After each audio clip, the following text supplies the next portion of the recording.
یہ جو خطبہ یوم اقبال اس کا مطالعہ کر رہے ہیں، اس کے ضمن میں جو اصل کانٹے کی بات ہے وہ علامہ اقبال کی اس رائے کے حوالے سے کہ موجودہ مغربی تہذیب کا انر کور بھی خالص اسلامی ہے، اگرچہ جو خرابیاں ہیں وہ اس کے ڈیزلنگ ایکسٹیریئر میں ہیں۔ اس کا ہم تجزیہ کر چکے ہیں کہ وہ انر کور اصل میں کیا ہے۔ توہمات اور نرے تخیلات کے دائرے سے نکال کر انسان کو مشاہدات اور حقائق و واقعات کے مطالعے کی طرف متوجہ کرنا، اور بجائے صرف استخراجی منطق کے استقرائی منطق، ڈیڈکٹیو لاجک کی بجائے انڈکٹیو لاجک، انڈکشن کہ کائنات کے وسیع ترین مشاہدے کے ذریعے سے نتائج حاصل کیے جائیں۔ یہ دو چیزیں وہ ہیں کہ جن کا آغاز کیا ہے تاریخ انسانی میں قرآن نے،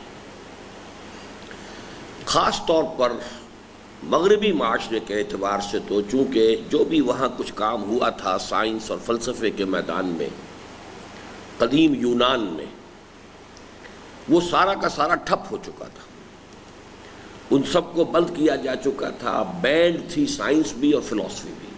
پورا میڈیول یورپ جو ہے، اس لیے وہ خود کہتے ہیں دی ڈارک ایجز، یورپ پورا جو ہے وہ تاریکی کے اندر ڈوبا ہوا تھا۔ لیکن یہ کہ اسلام کی روشنی، قرآن کی روشنی ہسپانیہ کی یونیورسٹیز کے ذریعے سے بالخصوص 3 ممالک کے اندر پہنچی، اولین فرانس، ثانیاً جرمنی اور تیسرے درجے میں اٹلی۔ اٹلی بھی بہت قریب بن جاتا ہے اسپین کے، اور فرانس تو ہے ہی بہت ہی ملحق، زمینی اعتبار سے ملحق ترین ملک جو ہے وہ فرانس ہے، اور فرانس کے تو تقریباً نصف پر مسلمان قابض بھی ہو گئے تھے۔ بہرحال وہاں سے یہ فکر چلا، اور اس نے اس انر کور کے بدولت اس کے اندر وہ صلابت پیدا ہوئی، وہ قوت پیدا ہوئی، اس لیے کہ اسی سے سائنس کی ڈیولپمنٹ ہوئی، ٹیکنالوجی آگے بڑھنی شروع ہوئی۔ تو اس تہذیب کی وہ اصل میں جو سسٹین کر رہی ہے چیز وہ ہے، ورنہ اس کا عمرانی ڈھانچہ کولیپس کر چکا ہے، فیملی لائف کولیپس کر چکی ہے، اخلاقیات کا دیوالہ نکل چکا ہے ہر اعتبار سے۔ جیسے کہ حال ہی میں ہمارے ہاں جو لیکچرز ہوئے تھے باسط بلال کے، کہ مغربی مفکرین کے حوالے سے جو نقشہ انہوں نے کھینچا ہے، تو واقعہ یہ کہ علامہ اقبال نے جو بات کہی تھی 5 صدی قبل کہ تمہاری تہذیب اپنے خنجر سے آپ ہی خودکشی کرے گی، جو شاخ نازک پہ آشیانہ بنے گا ناپائیدار ہوگا، وہ ایک درجے میں وہ پیشن گوئی پوری ہو چکی ہے، سویلائزیشن کولیپس کر چکی ہے۔ اب ایک سپریمیسی ہے ان کی، اور وہ در حقیقت ان کی سائنس اور ٹیکنالوجی میں جو انہیں امامت کا درجہ حاصل ہے، اور جو بھی ان کو آگے باقیہ پوری دنیا کے اوپر جو ایج ہے انہیں حاصل، اس کی وجہ سے ہے، ورنہ تہذیب بحیثیت تہذیب مر چکی۔ بہرحال یہ تو ایک ہم نے تجزیہ کیا کہ اس مغربی تہذیب کے بھی پھر ہم نے جو مزید جائزہ لیا وہ یہ ہے کہ جو اس کا ایکسٹیریئر ہے، یہ علامہ اقبال کی بات نہیں ہے، یہ میری بات ہے، کہ اس کو بھی 2 حصوں میں تقسیم کریں۔ جیسے کہ میں نے نقشہ بنایا تھا انر کور، اور اس کے باہر والا جو ہے وہ بھی ایک موٹی تہ سمجھیے، اور اس کا بھی ایک انر سائیڈ ہے، ایک آؤٹر سائیڈ ہے۔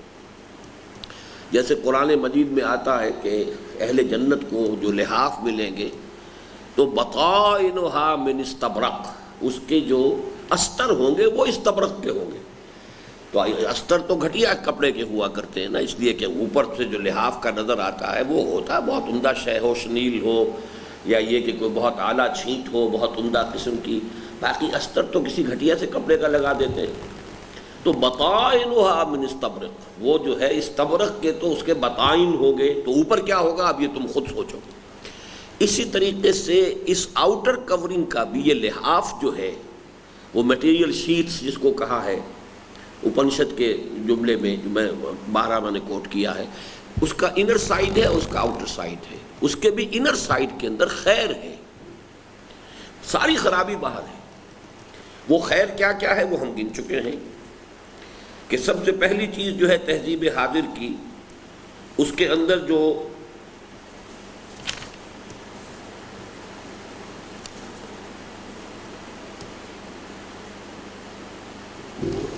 جی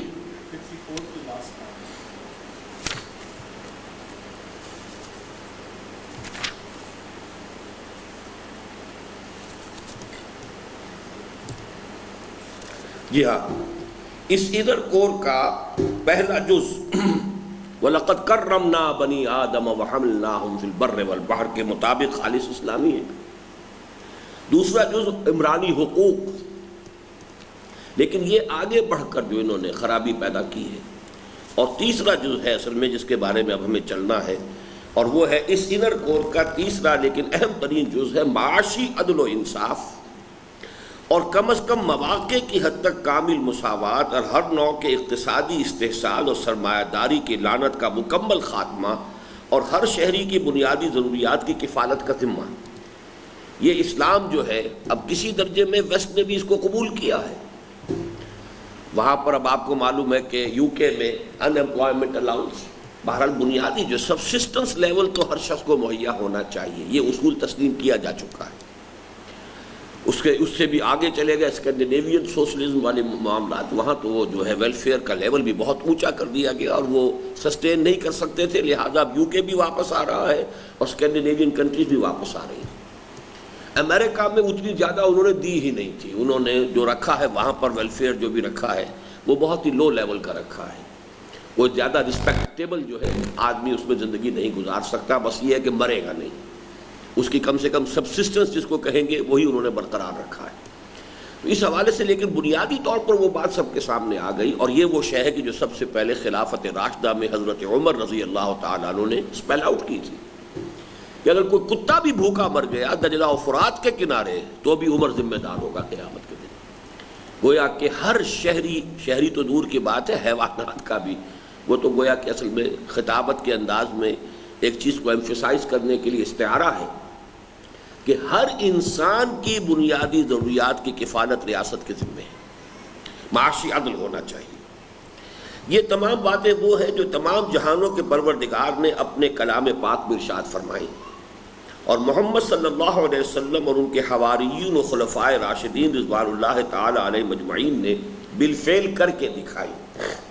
یہاں میں نے حواریین کا لفظ استعمال کیا، اگرچہ حضور کے لیے عام طور پر صحابہ کا لفظ آتا ہے، لیکن صحابہ کا اگر لفظ ہم یہاں استعمال کرتے تو خلفائے راشدین بھی صحابہ ہی میں سے تھے، تو ان کی شخصیت کو ایک علیحدہ نمایاں کرنے کے لیے کیٹیگری میں نے وہ لفظ استعمال کیا ہے جو عام طور پر حضرت عیسیٰ علیہ السلام کے ساتھیوں کے بارے میں آتا ہے.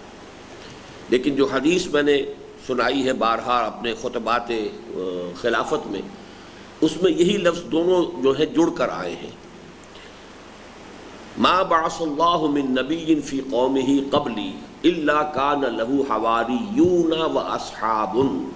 حضور نے فرمایا مجھ سے پہلے بھی اللہ تعالیٰ نے جس نبی کو بھی اس کی قوم میں مبعوث کیا اس میں اس کے کچھ نہ کچھ ضرور حواری اور اصحاب ہوتے تھے. تو یہ گویا کہ لفظ جو ہے ہم مانی ہے. ان کے حواریین اور خلفائے راشدین رضوان اللہ تعالیٰ علیہ مجمعین نے بالفعل کر کے دکھائیں، چنانچہ کہ لا یکون دولتم بین الاغنیاء منکم. یہ ایک سمجھیے کہ آبجیکٹو ہے جو قرآن نے رکھا ہے. کہ لا کیا معنی اس کے؟ کہ کس لیے آتا ہے جی؟ ہاں، تاکہ کہ لا یکونا، تاکہ نہ ہو، دولتن سرمایہ، گردش سرمایہ، بین الاغنیاء منکم تمہارے امراء ہی کے مابین. یعنی سوسائٹی اس طرح تقسیم ہو جائے کہ جو مینز آف پروڈکشن ہے ان کی اس طریقے سے ڈسٹریبیوشن ہو رہی ہو معاشرے میں کہ ایک طبقے کے اندر سرمایہ کی گردش ہے، بہت ہو رہی ہے، تیز ہو رہی ہے. میں اس کو عام اپنی تقریروں میں سادہ ترین مثال یوں دیا کرتا ہوں کہ ایک کروڑ پتی کی بیٹی لاکھوں کا جہیز لے کر دوسرے کروڑ پتی کے گھر میں چلی گئی. تو اب وہ سرمایہ نے جنبش تو کی ہے، ایک گھر سے دوسرے گھر دولت گئی ہے، لیکن وہ اسی طبقے میں گئی ہے، تو گردش تو ہو رہی ہے. دولا، دول کا لفظ عربی زبان میں آتا ہی ہے کسی شے کی حرکت کے لیے، مداولت، دورہ سے. تو دولتم بین الاغنیاء، اسی لیے دولت کو دولت اس لیے کہتے ہیں کہ دولت آج آپ کے ہاتھ میں کل کسی اور کے پاس ہوگی، اس حوالے سے وہ دولت کہلاتی ہے. کہ لا یکون دولۃ بین الاغنیاء منکم، ایسا نہیں ہونا چاہیے کہ اغنیاء ہی کے مابین دولت کی گردش ہو رہی ہو، سرمایہ انہی کے مابین گردش کرے، کے مطابق دولت کی منصفانہ تقسیم اسلام کے معاشی نظام کا اصل اصول ہے۔ اور وما من دابۃ فی الارض الا علی اللہ رزقھا، یہ اللہ تعالیٰ کی طرف سے ہے، اگرچہ فرمایا گیا کہ نہیں ہے کوئی بھی چوپایا زمین پر مگر یہ کہ اللہ کے ذمے ہے اس کا رزق۔ اب جب اسلامی ریاست قائم ہوتی ہے تو وہ نمائندہ ہے اللہ کی اس زمین پر، اس حوالے سے گویا کہ اللہ نے جو ذمہ داری اپنے اوپر لی ہے وہ اس نظام خلافت کے اوپر عائد ہو جائے گی، اس لیے کہ خلافت تو ہے ہی اللہ تعالیٰ کی نعمت۔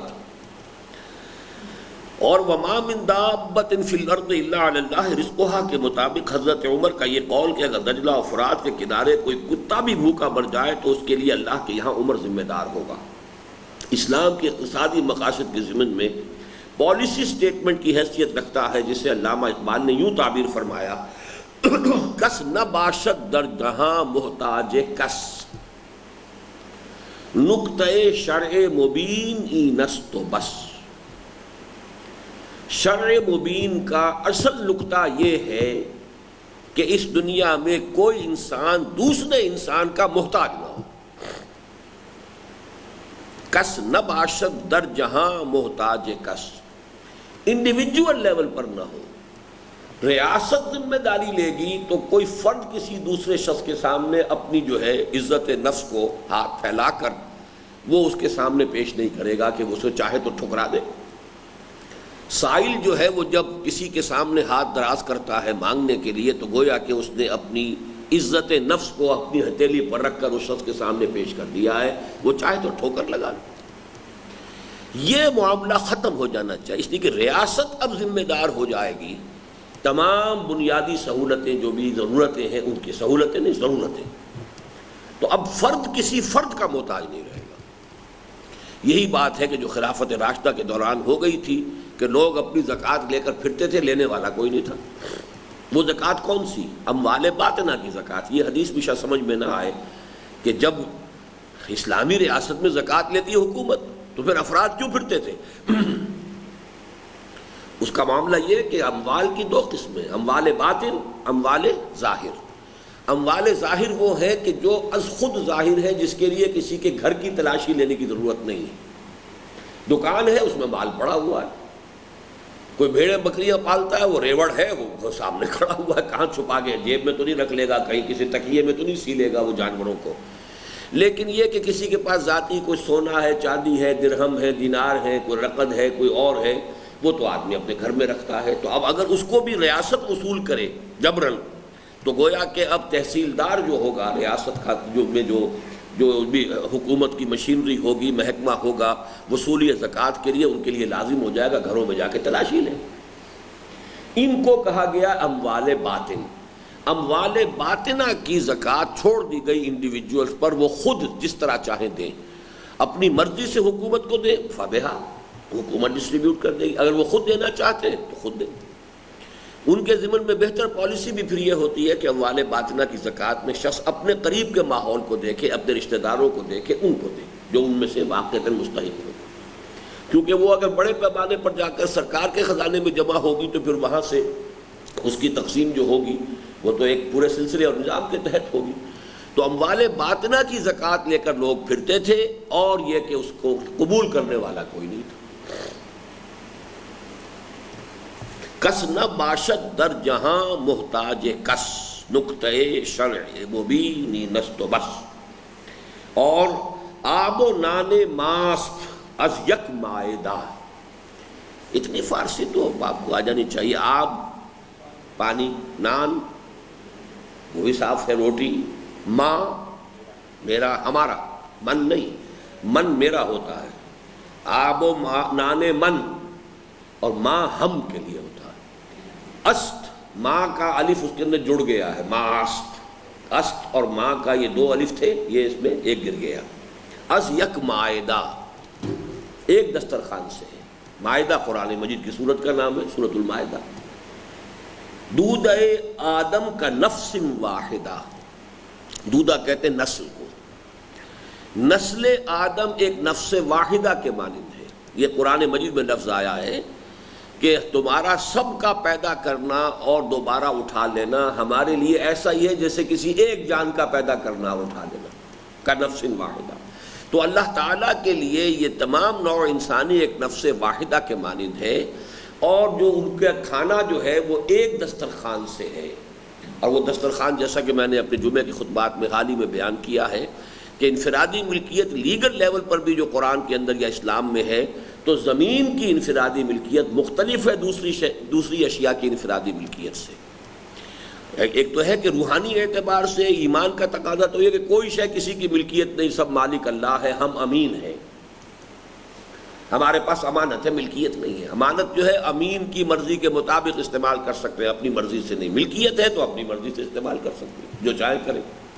امانت ہے تو اس کے اندر مالک کی مرضی چلے گی۔ تو یہ تو ہے روحانی سطح پر۔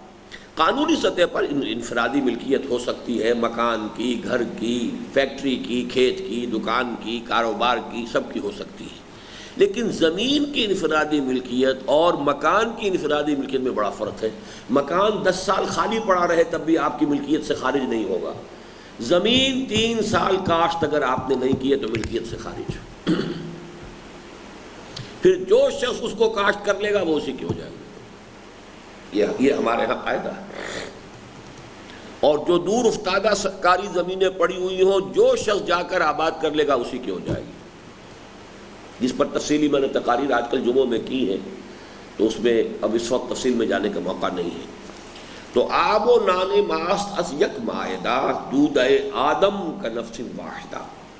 لیکن افسوس کہ جب مسلمانوں کے دور زوال میں اس پر ملوکیت کے ساتھ ساتھ جاگیرداری اور سرمایہ داری کی چھاپ پڑ گئی، تو اسلام اور قرآن کے رخ روشن کی یہ جہاں تابیاں نگاہوں سے اوجھل ہو گئی، اور وہ صورت بن گئی جس کا نقشہ حضرت علامہ نے ان الفاظ میں کھینچا ہے: جانتا ہوں میں یہ امت حامل قرآن نہیں۔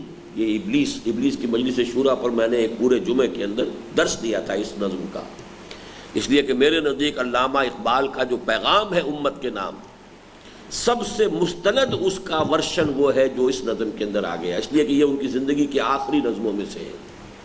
اس دور میں یہ جبکہ ابھی کتاب وہ ان کی زندگی میں چھپی بھی نہیں۔ ارمغان حجاز جو آخری کتاب ہے علامہ کی، وہ ان کے انتقال کے بعد شائع ہوئی ہے، اور اس میں آخری دور کے فارسی اور اردو کلام کو اسی لیے جمع کر دیا گیا کہ وہ ایک ایک کلام اتنا نہیں بنتا تھا کہ مکمل کتاب بن سکے، ورنہ اس سے پہلے اردو کے علیحدہ چھپتے تھے، بانگ دراز، ضرب کلیم اور یہ بال جبریل، اور فارسی کی علیحدہ چھپی، رموز بے خودی، اسرار خودی، پشت باعت کرد وغیرہ۔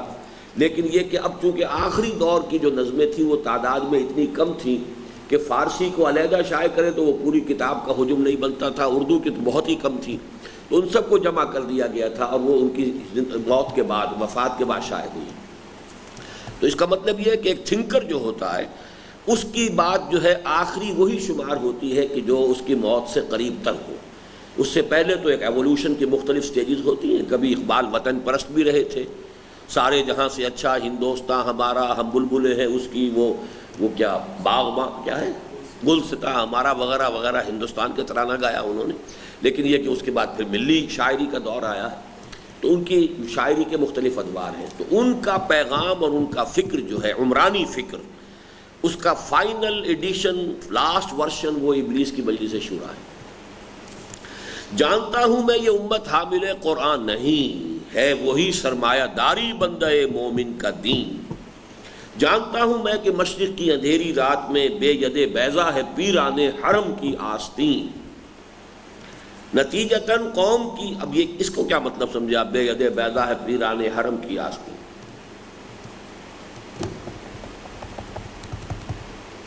جو چیز سمجھ میں نہ آیا کرے ٹوک دیا کرے نا مجھے،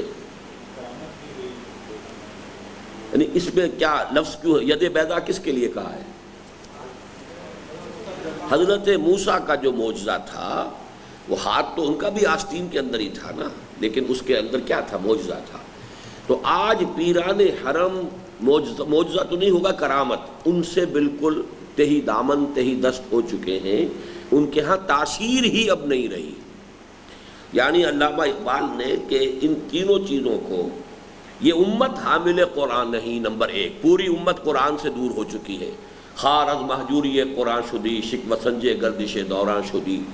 پھر یہ کہ خاص طور پر پیسے کی محبت، پیسے کی دولت، سرمایہ داری، یہ بندہ مومن کا دین بن چکا ہے۔ گویا کہ تمام مسلمان الا ماشاء اللہ دولت کے پجاری بن چکے ہیں، اور وہ اس حدیث کے گویا کہ مصداق بن چکے ہیں، تعس عبد الدینار و عبد الدرہم، کہ ہلاک ہو گیا یا ہلاک ہو جائے درہم و دینار کا بندہ۔ اب رہ گئے علماء، صوفیہ، پیران حرم، تو وہ بھی پروفیشنل چونکہ بن چکے ہیں، اب ان کے پاس نہ تاثیر ہے، نہ وہ ان کے اندر جو ہے وہ خیر باقی رہا۔ تو اب روشنی کہاں سے آئی؟ ید بیضا تو ان کے پاس تھا۔ نتیجتاً قوم کی عظیم اکثریت تو اقبال کے اس شعر کا مصداق کامل بن ہی چکی ہے کہ ہیچ خیر از مردک زرکش مجو، لن تنالوا البر حتی تنفقوا۔ اس کا ترجمہ کون کرے گا؟ ہیچ، اب یہ ہیچ ہم کہتے ہیں اردو میں، ہیچ گھٹیا سی چیز، لیکن فارسی میں اصل میں یہ لفظ ہے کوئی بھی شے، ہیچ، اور اصل میں ان کا تلفظ ہیچ ہے۔ ہیچ خیر از بردک، بردک کس بلا کا نام ہے؟ یہ کاف لگ کر فارسی زبان میں جس کو اس میں تحقیر کہتے ہیں، چھوٹا، مردک، تو یہ ایسا انسان کہ جو حقیقت میں انسان کہلانے کا حقدار نہیں ہے۔ مردک زرکش، زرکش ہے وہ، تو پیسہ کھینچنے کی فکر میں ہے۔ اب ظاہر بات ہے کہ سود تو نام ہی اس کا ہے، پیسہ کھینچنا۔ تو دولت کی پرستش، دولت کی محبت، دولت کے ساتھ یہ دلی لگاؤ، یہ گویا کہ اب ایسے شخص سے کسی خیر کی توقع نہ رکھو۔ لن تنالوا البر حتی تنفقوا، جب قرآن یہ کہہ رہا ہے کہ بر کے مقام کو پہنچ ہی نہیں سکتے تم جب تک کہ تم خرچ نہ کرو، اور وہاں تو ہے تنفقوا مما تحبون، یہ نہیں کہ کپڑا بوسیدہ ہو گیا، پرانا ہو گیا، جی سے اتر گیا تو دے دیا، حاتم طائی کی قبر کو لات مار دی کہ ہم نے سب خیرات کیے، تو یہ نہیں ہے، بلکہ یہ کہ جو شے پسند ہو، لن تنالوا البر حتی تنفقوا مما تحبون۔ یہ ہمارے درس نمبر 2 میں اس آیت کا بھی حوالہ آتا ہے نا کہ کوئی شخص اگر بخیل ہے تو وہ محدث ہو سکتا ہے، مفتی ہو سکتا ہے، زاہد شب زندہ دار ہو، نیک نہیں ہو سکتا۔ نیک کی کچھ اور ہی تعریف ہے، لیس البر ان تولوا وجوہکم قبل المشرق والمغرب ولکن البر من آمن باللہ والیوم الآخر والملائکۃ والکتاب والنبیین وآتى المال على حبہ ذوی القربى والیتامى والمساکین وابن السبیل والسائلین وفی الرقاب۔ پھر ہے اقام الصلاۃ وآتى الزکاۃ۔ تو گویا کہ سب سے اہم شے یہ لن تنالوا البر حتی تنفقوا۔ اب اس کو شامل کیا کہ اللہ تو کہتا ہے نیکی ہے خرچ کرنے میں، اور یہ کھینچ رہا ہے، تو کیسے تم اس سے کسی خیر کی توقع کر سکتے ہو؟ اگر وہ زر پرست ہے، زر سے محبت کرنے والا ہے، تو وہ چاہے اس نے صوفیوں کا سا لبادہ اوڑھ لیا ہو، بہت بڑا عالم بنا ہوا ہو، بڑی دستار باندھی ہوئی ہو، بڑی تفسیر اس نے لکھ دی ہو، کچھ بھی کر دیا ہو، وہ خیر، اس سے کسی خیر کی توقع مت کرو۔ مجو کیا معنی؟ مجو مت ڈھونڈو، جوئندہ یا بندہ، جو ڈھونڈتا ہے، جستجو، جستجو، جو کہتے ہیں تلاش کرنا، تو جستجو، مجو مت کرو، مجو کوئی ایکسپیکٹ نہ کرو، تلاش نہ کرو کہ کسی زرکش انسان کے اندر بھی کسی خیر کا مادہ ہو سکتا ہے۔ خود مذہبیت کی بھی اکثر و بیشتر صرف یہ مس شدہ صورت، پرورسٹڈ فارمز باقی رہ گئی ہے کہ ہر قسم کے حرام و حلال ذرائع سے دولت سمیٹو، البتہ کچھ صدقہ و خیرات کے کھاتے بھی جاری رکھو۔ چنانچہ حکومت کی جانب سے سود دے کر اس میں سے زکوٰۃ وصول کر لینے کا تماشا تو حال ہی میں ہوا ہے۔ سود لو اور اس میں سے زکوٰۃ دے دو، پر تو ہمارے مذہبی مزاج کے سرمایہ دار بزرگ بہت پہلے سے عمل پیرا ہیں۔ یہ کام تو ضیاء الحق صاحب نے کیا تھا کہ ڈپازٹس ہیں آپ کے، اس پہ سود ملے گا 7.5% یا جو بھی ملے گا اس میں 2.5% لے لیں گے، تو در حقیقت سود کی کٹوتی تھی، اس کو زکوٰۃ کہنا، اس کو بدنام کرنے کے۔ اس سلسلے میں نقد کے ضمن میں ربا النسیہ اور ربا الفضل کی جو بے شمار صورتیں سرکاری اور غیر سرکاری سطح پر ہماری پوری تجارت و صنعت اور ریاست کی سطح پر دفاع و ترقی کی جملہ اسکیموں میں رچی بسی ہوئی ہیں، ان کا ذکر تو تحصیل حاصل ہے۔ یہ جملہ کو سمجھ میں آیا؟ آخری لفظ جو ہے تحصیل حاصل، اس کے کیا معنی ہے؟ جی، کنکلوڈ کرنا، وہ تو اچھی بات ہوتی ہے، یہ تو برے سینس میں آ رہا ہے تحصیل حاصل۔ تحصیل حاصل کے معنی ہوتے ہیں بے وقوفی۔ کیوں؟ ایک چیز آپ کے پاس ہے اور آپ تلاش کر رہے ہیں، کیا کہتے ہیں آپ اسے؟ بچہ بغل میں اور ڈھنڈورا شہر میں۔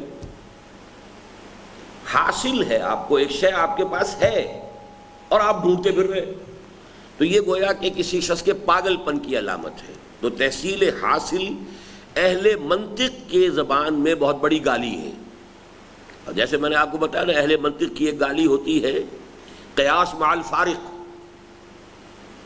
بھائی قیاس مع الفارق سے کام لے رہے ہو تم، قیاس کیا جاتا ہے مشابہ چیزوں میں، تم جن چیزوں کے درمیان کوئی ربط اور تعلق ہے ہی نہیں اس پر قیاس کر رہے ہو، تو قیاس مع الفارق بھی کسی کو کہنا ہو تم پاگل ہو، تمہارا دماغ خراب ہے۔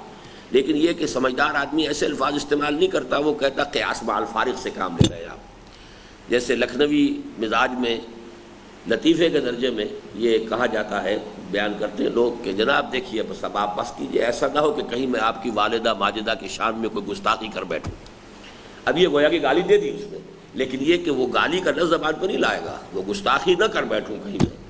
تو اسی طریقے سے یہ ہے کہ اہل منطق جو اہل علم ہیں وہ اپنے ایک دوسرے کو گالیاں دیتے ہیں، بڑی مرصع اور مسجع مہذب گالیاں، کہ بھائی یہ تحصیل حاصل کا معاملہ ہے، ایک چیز پہلے سے موجود ہے، ثابت ہے، آپ اسے ثابت کرنے کی فکر میں لگے ہوئے ہیں۔ اسی طرح ترجیح بلا مرجح ایک گالی ہے، کسی چیز پر کسی دوسری چیز کو ترجیح دینا بغیر اس کے کہ ترجیح کی کوئی بنیاد ہو۔ اب یہ اصطلاحات تو آپ لوگوں کو یاد ہونا چاہیے، مولویوں سے بات کرنی پڑے گی نا، تو ان کی اصطلاحات جب تک نہ ہو۔ مرجح کیا بنا؟ جی مرجح کیا کلمہ ہے؟ مرجح اسم فاعل، کس سے؟ ترجیح سے۔ رجح یرجح ترجیحا فہو مرجح۔ تو مرجح وہ ہے جو کسی شے کو دوسری چیز پر ترجیح دینے والی بات ہے، ترجیح وہ ہے نہیں یہاں پر اور آپ ترجیح دے رہے ہیں، یہ بھی گویا کہ پاگل پن کے لیے لفظ استعمال ہوگا۔ اسی طریقے سے تحصیل حاصل، تحصیل بھی باب کفیل ہے نا، جو شے حاصل ہے اس کے تحصیل کی کوشش، یہ بھی پاگل پن ہے۔ اور قیاس مع الفارق،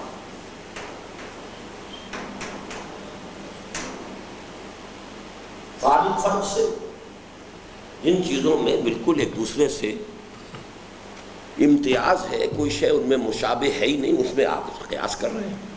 تو خیر، تو تحصیل حاصل کیا ہے؟ اب ربا کا لفظ آیا ہے یہاں پر دو قسمیں ہیں، ربا النسیہ اور ربا الفضل۔ یہ معلوم ہے آپ کو یا نہیں؟ نہیں؟ ربا سود کو کہتے ہیں، نسیہ کہتے ہیں ادھار۔ تو ایک ہے ادھار کا سود، کہ میں نے 100 روپے لیے 1 سال کے لیے اور میں کہتا ہوں کہ میں آپ کو لوٹا دوں گا 150 روپیہ، یا میں نے گندم لی 10 من، کہوں گا 1 سال کے بعد آپ کو 15 من دے دوں گا۔ تو یہ ہے نسیہ، اس میں آ گیا، یعنی ادھار کا ایلیمنٹ آ گیا، اس میں جو زیادتی ہوگی وہ ربا النسیہ کہلاتا ہے۔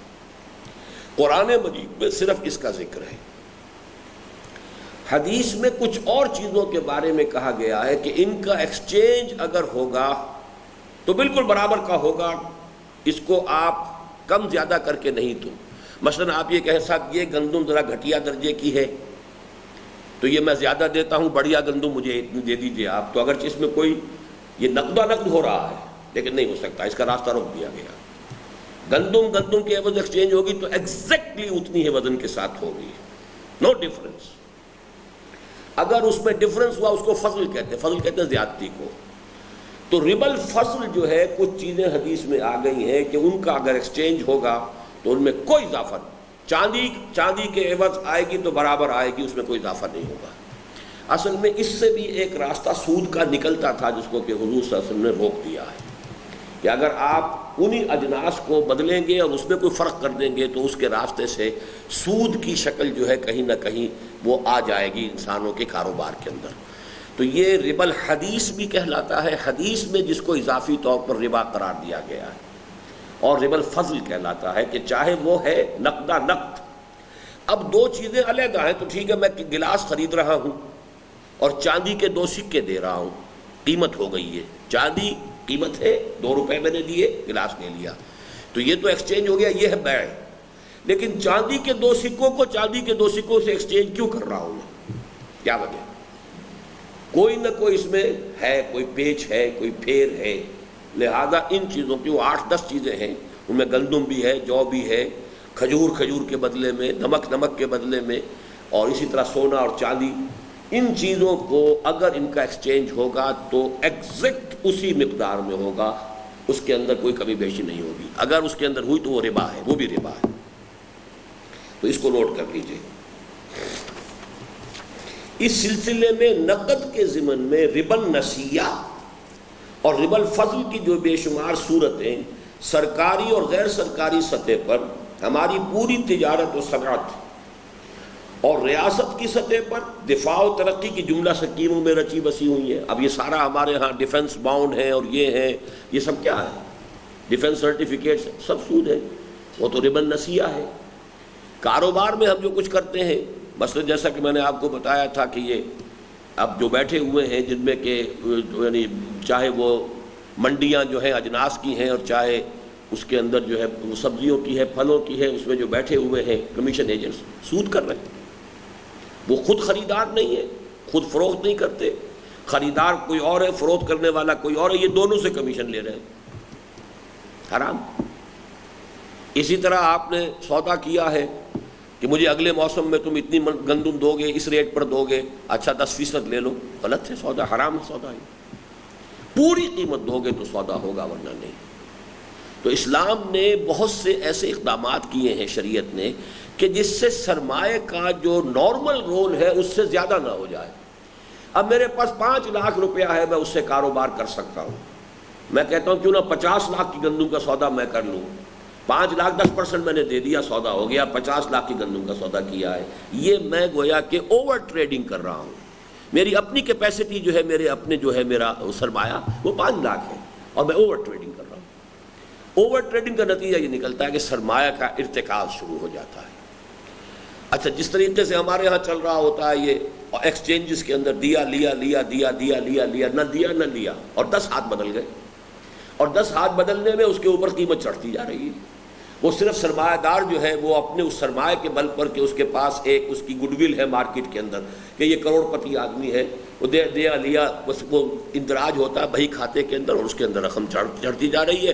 فیکٹری میں مال ابھی تیار بھی نہیں ہوا ہے جاپان میں، اور اس کے سودے ہو چکے فارورڈ ٹریڈنگ کے اندر، اور نہ معلوم کتنے ہاتھ چینج ہو چکے اس میں۔ ایک صاحب نے مجھے اپنا یہ چشمدید واقعہ بتایا تھا، شیخ منظور الحق صاحب، ہمارے بہت سے احباب تو واقف بھی ان سے فوت ہو گئے اب، کہ ایک بہت بڑے سیٹھ تھے مسلمان کراچی میں، بہت بڑے کاروباری، اتنے بھاری تھے وہ جسم کے اعتبار سے کہ ان کی طہارت وغیرہ بھی کو ملازم کرتے تھے ان کے لیے ممکن نہیں تھا۔ وہ پڑے رہتے تھے اور ان کی توند کے اوپر ٹیلی فون 2-3 رکھے ہوتے تھے، اور ٹیلی فون سے آ گیا یہ سودا، یہاں دے لو دے دو، بس لے لو اور دے دو اور لے لو اور دے دو کے سوا ان کا کوئی کام نہیں تھا۔ اور ٹیبل کی انہیں ضرورت نہیں تھی، ان کی توند جو ہے وہ خود ہی ٹیبل کا کام دیتی تھی، اسی کے اوپر وہ ان کے رکھے رہتے تھے ٹیلی فون۔ یہ چشمدید واقعی پر لیا دیا دیا دیا، اس کے اندر جو ہے نہ کچھ دیا نہ کچھ دیا، اور قیمت کے اوپر چڑھتی جا رہی ہے۔ یہ سارا معاملہ جو ہے اس کو میں نے ایک جملے میں سمیٹا ہے. اس سلسلے میں نقد کے ضمن میں ربا النسیہ اور ربا الفضل کی جو بے شمار صورتیں سرکاری اور غیر سرکاری سطح پر، غیر سرکاری سطح پر کہاں ہے؟ ہماری پوری تجارت و صنعت، اور ریاست کی سطح پر دفاع و ترقی کی جملہ اسکیموں میں رچی بسی ہوئی ہیں، ان کا ذکر تو تحصیل حاصل ہے. یعنی یہ تو اتنی آبویس بات ہے کہ اس کے بارے میں کچھ بات اور مزید کہنا وقت کا ضیاع ہوگا. اگرچہ حضرت علامہ کے یہ 2 اشعار نقل کیے بغیر آگے بڑھنے کو جی نہیں چاہتا، یہ پہلے بھی آپ پڑھ چکے ہیں، لیکن یہ اشعار آپ لوگوں کو یاد ہونے چاہیے. از ربا آخر چمی زائد فتن، سود کے پیٹ سے آخر اور کیا چیز ولادت ہو سکے گی؟ اس ام الخبائث کے پیٹ سے آخر کس چیز کا جو ہے زادن جو ہے وہ پیدائش کے معنی میں آتا ہے، آدم زاد، آدم کی نسل. تو کیا چیز پیدا ہوگی اس سے، اس ام الخبائث کے پیٹ سے، سوائے فتنے کے. کس نہ داند لذت قرض حسن، قرض حسن جو ہے اس کی جو اندر جو لذت ہے ان کو لوگ واقف ہی نہیں رہے اس سے، کہ میرے پاس فاضل سرمایہ رکھ لو بھائی، ٹھیک ہے تم کام کر لو، تمہاری گاڑی کہیں رک گئی ہے چلا لو، اس سے پھر مجھے واپس کر دینا. از ربا جاں تیرا دل چوں خشت و سنگ، اس سود سے انسان کی جان تاریک ہو جاتی. جان سے مراد انسان کا باطن، جان جو ہے انسان کے باطن میں، تیرا، تیرا کہتے ہیں تاریک، دل، اور دل ایسے ہو جاتا ہے جو خشت و سنگ، جیسے کہ اینٹ اور پتھر. آدمی درندہ بے دندان و چنگ، اور انسان درندہ بن جاتا ہے، بھیڑیا بن جاتا ہے، اگرچہ اس کے بھیڑیوں والے دانت نہیں ہوتے اور بھیڑیوں والے پنجے نہیں ہوتے اس کے، لیکن انسان بھیڑیا بن جاتا ہے اپنی معنوی شخصیت کے اعتبار سے. تاہم زمین کے سود کا ذکر ضروری ہے. یہاں اصل میں کہہ یہ رہا ہوں کہ یہ سود تو اب لوگوں کے علم میں ہے، پیسے کا سود، نقد کا سود، کاروبار کا سود، لیکن زمین کے سود کے اندر اصل میں یہ ہے کہ اس میں بہت ایکسیپشنل معاملہ علامہ اقبال کا ہے. مولانا مودودی بھی اس میں بہت پیچھے رہ گئے علامہ اقبال سے، اور وہ یہ کہ زمینداری کو انہوں نے سند جواز عطا کی، مزارعت کو سند جواز عطا کر دی، اور اس حوالے سے وہ علامہ اقبال کے تھاٹ تک نہیں پہنچ پائے. اسلام کا یہ پہلو علامہ پر منکشف ہوا ہے، اور جس کو آج کل ہم اور وضاحت کے ساتھ بیان کر رہے ہیں. تاہم زمین کے سود کا ذکر ضروری ہے، اس لیے کہ اس کے ضمن میں مذہبی سطح پر تو مغالطے موجود ہیں ہی. شیدائیہ نے اقبال کا ذہن بھی صاف نہیں ہے، چنانچہ وہ ان اشعار کو تو لہک لہک کر پڑھتے ہیں کہ کرتا ہے دولت کو ہر آلودگی سے پاک و صاف، منعموں کو مال و دولت کا بناتا ہے امی. یہ منعم میں نے پڑھا ہے، عام طور پر کیا پڑھتے ہیں؟ منعم. کیوں؟ منعم اور منعم میں کیا فرق ہے جی؟ منعم اس میں فاعل ہے، تو منعم کون ہوا ہے؟ ہاں وہ اللہ ہے. منعم اس نے ہمیں نعمت دی ہے. منعم وہ ہے جسے اللہ نے دولت دی ہوئی ہے، اس شخص کو اللہ جو ہے امین قرار دیتا ہے. منعموں کو مال و دولت کا بناتا ہے امین. اس سے بڑھ کر اور کیا فکر و عمل کا انقلاب. بادشاہوں کی نہیں اللہ کی ہے یہ زمین، اور دہ خدایا یہ زمین تیری نہیں تیری نہیں. دہ خدایا جی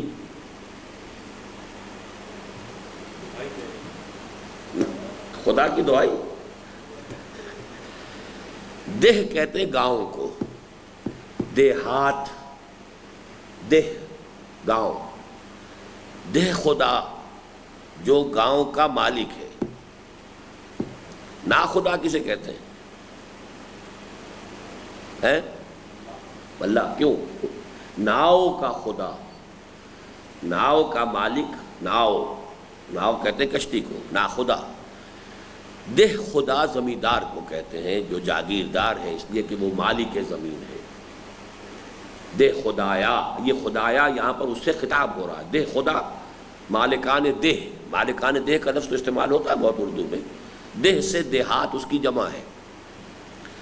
تو دہ خدایا یہ زمین تیری نہیں تیری نہیں. اللہ سے تو نہیں کہہ سکتا نا، اللہ کی تو ہے یہ زمین، کہ اے زمین کے مالک، اے گاؤں کے مالک، اے جاگیردار، اے زمیندار، یہ زمین تیری نہیں تیری نہیں، تیرے آبا کی نہیں تیری نہیں، میری نہیں، کسی کی نہیں، اللہ کی زمین ہے. اور رزق خود را از زمین بردن رواست، زمین سے اپنے لیے رزق نکال لینا یہ روا ہے، جائز ہے، صحیح ہے۔ ای متاع بنداؤ ملک خداست، یہ اللہ کے لیے، اللہ کی ملکیت ہے، بندے کے لیے استعمال کی چیز ہے۔ متاع کہتے ہیں متاع الحیات دنیا، یہ دنیا کی زندگی کی استعمال کی چیز ہے، استعمال کرو، اس سے پیداوار حاصل کر لو، اس سے گندم کی فصل لے لو، مالک نہ سمجھو اپنے آپ۔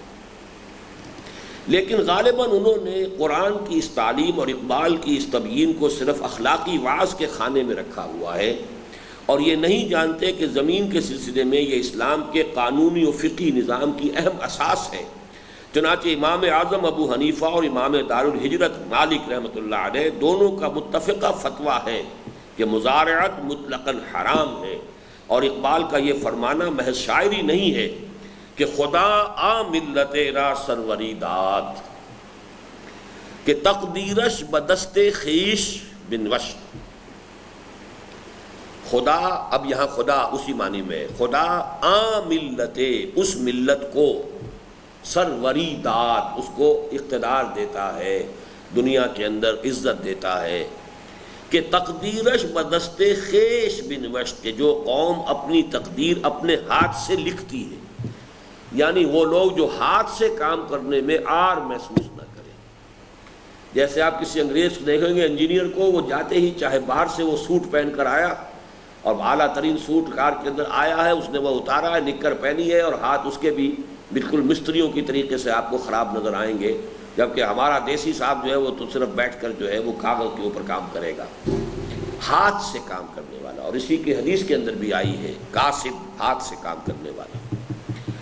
تو جو ملت جس کے اندر ہاتھ سے کام کرنے کی استعداد ہو جن لوگوں کے اندر، اللہ تعالیٰ ایسی قوم کو سروری عطا کرتا۔ اب اسی سے ایک نقطہ نکالا، زمین کے کاشت جو کر رہا ہے یہ اس کی محنت ہے۔ با قوم سروکار ندارت، اللہ تعالیٰ اس قوم سے کوئی سروکار ہی نہیں رکھتا، یعنی اسے دھتکار دیتا ہے، اسے مردود قرار دیتا ہے، اس کی رحمتوں سے وہ قوم محروم ہو جاتی ہے کہ دہقانش برائے دیگراں کشت، کہ جس کا دہقانش، اس کا دہقان، جس قوم کا دہقان دوسروں کے لیے کاشت کر رہا ہے، یہ ہے وہ مزارع اور ہاری، اور وہ کسان وہ دوسروں کے لیے کاشت کر رہا ہے، اس کی محنت ہے، اس کا خون پسینہ ہے، راتوں کو جاگ کر اور سانپوں کے کاٹنے کا خطرہ مول لے کر پانی وہ دے، کھیتوں میں جا کر پانی لگائے، پھر وہ جون کی اور مئی کی گرمی کے اندر جا کر فصل کاٹے، اور پھر یہ کہ اس میں سے لائنز شیئر آ کر جاگیردار یا زمیندار دے جائے۔ یہ چیز جو ہے علامہ اقبال کے ہاں بڑی کلیئر ہے۔ چنانچہ سماجی، سیاسی اور معاشی جملہ سطحوں پر تمام ناانصافیوں اور ناہمواریوں کا خاتمہ کر کے دین حق کے کامل نظام عدل و قسط کو بالفعل نافذ و قائم کرنے کے لیے مبعوث فرمائے گئے تھے خاتم النبیین اور سید المرسلین محمد الامین صلی اللہ علیہ وسلم بفہوائے الفاظ قرآنی وَأُمِرْتُ لِأَعْدِلَ بَيْنَكُمْ۔ اُمِرْتُ لِأَعْدِلَ بَيْنَكُمْ کیا ترجمہ ہوگا اس کا؟ راوین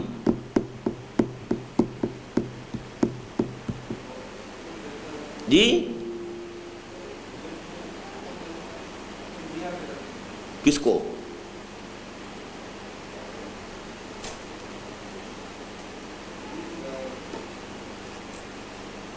امرتو ہے نہیں، پہلے لفظ امرتو ابھی آپ میں چھوڑ نہیں رہا آپ کو، امرتو سے نہیں آگے جانے دے رہا نا، امرتو کو پہلے ڈیفائن کیجئے۔ جی مجہول ہے، لیکن کون سا صیغہ ہے؟ واحد متکلم، امرتو مجھے حکم دیا گیا ہے، میں حکم دیا گیا ہوں، یعنی مجھے حکم دیا گیا ہے۔ امرتو، اومیرا وہ حکم دیا گیا، اومیرا، اومیرو، اومیرت، اومیرتا، امرنا۔ اب یہ 14 صیغے یاد کریں نا، آخری دو کیا آئیں گے؟ امرتو، امرنا، مجھے حکم دیا گیا، ہمیں حکم دیا۔ امرتو، حضور فرما رہے ہیں مجھے حکم دیا گیا ہے لِأَعْدِلَ تاکہ میں تمہارے مابین بینکم تمہارے مابین عدل کروں. عادلہ پر زبر کیوں آیا؟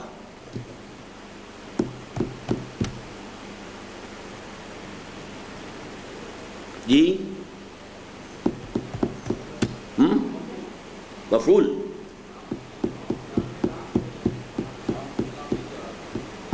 لام جار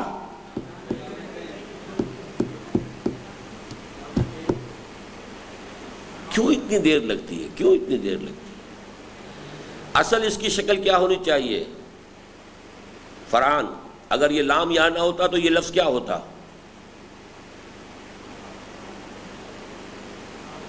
عادلو. شاباش.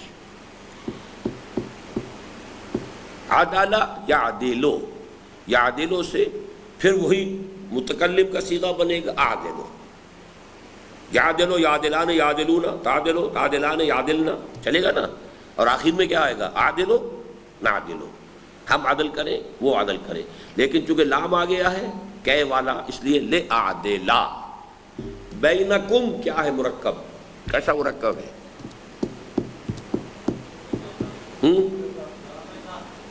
اضافی، مضاف مضاف الیہ. امرت لِأَعْدِلَ بینکم، یعنی حضور سے یہ کہلوایا گیا کہ مجھے تو اس لیے بھیجا گیا ہے. Don't think I have come to say sermons only.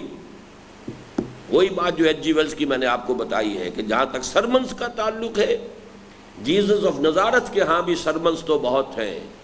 Human fraternity, equality and freedom, تین چیزوں کے بہت واعظ کہے. لیکن یہ ماننا پڑتا ہے کہ تاریخ انسانی میں پہلی مرتبہ ان اصولوں پر ایک معاشرہ قائم کیا محمد نے صلی اللہ علیہ وسلم.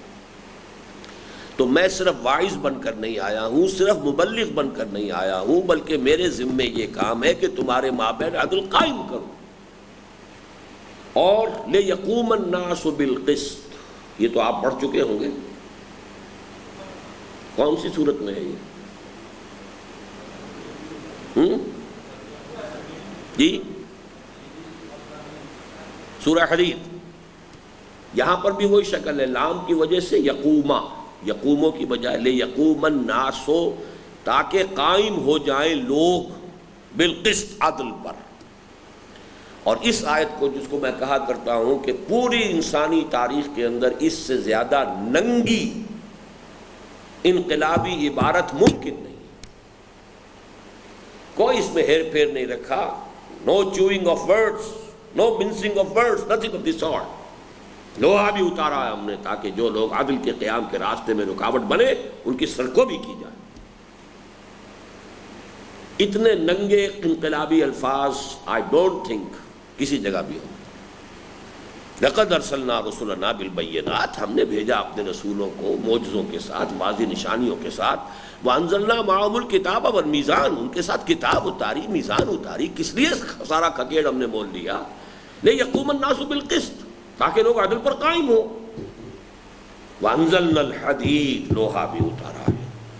یعنی جو نصیحت سے نہیں مانتے، جو دلیل سے نہیں مانتے، اب ظاہر بات ہے کہ ان کی سرکو بھی کرے کون؟ اس کے لیے لوگ چاہیے. تو نصیحت سے لوگوں کو کھینچیے، جو سلیم الفطرت لوگ ہوں گے وہ کھینچ آئیں گے. آپ کی تبلیغ سے، دعوت سے، نصیحت سے ان کو کھینچیے، پھر ان کو مربوط بنا کر، مضبوط کر کے، مضبوط اور مربوط منظم کر کے طاقت بنائیے، کوڑا بنائیے. ایک جیسے رسی کو بٹ کے پھر کوڑا بنایا جاتا ہے. اب اس کوڑے کو طے ماریے اس باطل لوگوں کے اور باطل جو اس کے راستے میں رکاوٹ بننے والے ہیں.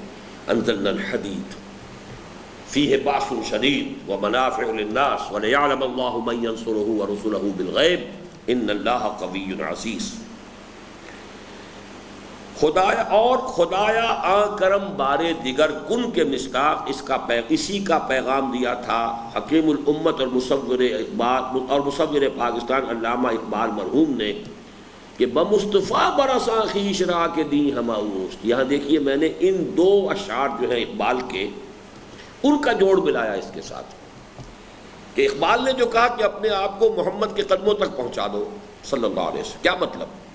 جب محمد بھیجے گئے تھے عدل قائم کرنے کے لیے اور محمد کی بعثت کا مقصد ہے نظام عدل و قسط کا قیام، تو گویا کہ ان کے قدموں میں اپنے آپ کو پہنچا دینے کا مطلب کیا ہوگا کہ اسی کے لیے تم بھی اپنی زندگی وقف کرو۔ اگر بے وہ نہ رسیدی تمام بو لہبیست، اگر وہاں تک نہیں پہنچ پاتے تو سب بو لہبی ہے پھر۔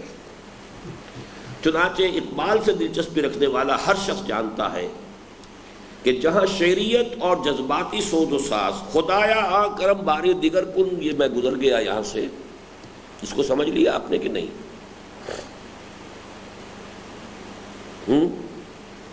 Farhan, why didn't you stop me? کوئی حرج نہیں، ایک دفعہ بھی نہیں روکا تم نے، بار بار کا کیا سوال ہے؟ یہ چیزیں میں چاہتا ہوں، you must remember these things. ہمارے ہاں نعت گو شاعر جو فارسی میں ہے حضرت جامی،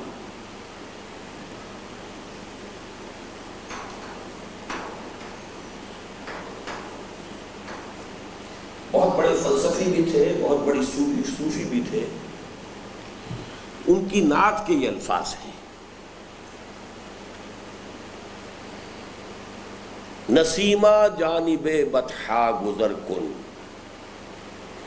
باد نسیم ذرا بطحا کی وادی کی طرف جاؤ،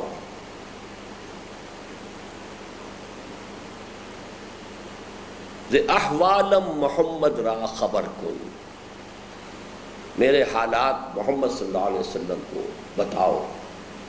اسی اس میں نعت میں یہ الفاظ آئے ہیں: مشرف گرچہ شد جامی ز لطفش، خدایا آں کرم بارے دیگر کن، اگرچہ جامی ان کے لطف سے مشرف ہو چکا ہے ایک دفعہ، یعنی حضور کی زیارت کوئی نصیب ہوئی ہوگی انہیں خواب میں، تو ان کے لطف و کرم کا ایک دفعہ تو مجھ پر یہ احسان ہوا کہ وہ میرے خواب میں آئے تھے حضور صلی اللہ علیہ وسلم۔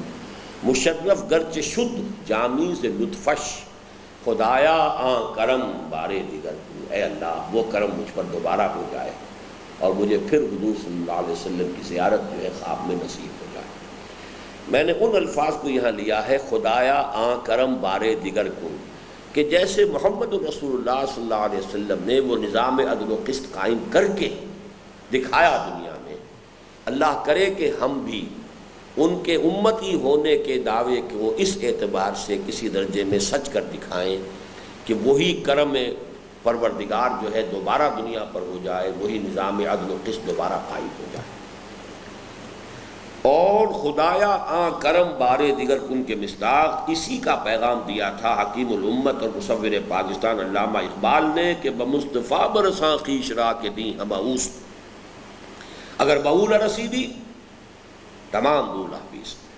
چنانچہ اقبال سے دلچسپی رکھنے والا ہر شخص جانتا ہے کہ جہاں شعریت اور جذباتی سوز و ساز کے اعتبار سے کلام اقبال کے نقطۂ عروج کا مظہر ان کی دوسری نظمیں خصوصاً ذوق و شوق ہے، وہاں امت مسلمہ کے نام ان کے پیغام کا مظہر اتم و اکمل ہے ابلیس کی مجلس شورا، یہ جس کا میں نے ذکر پہلے بھی کیا تھا، اور خصوصاً اس کے یہ آخری اشعار۔ یہ اتم میں نے پڑھا، صحیح پڑھا غلط پڑھا؟ مظہر اتم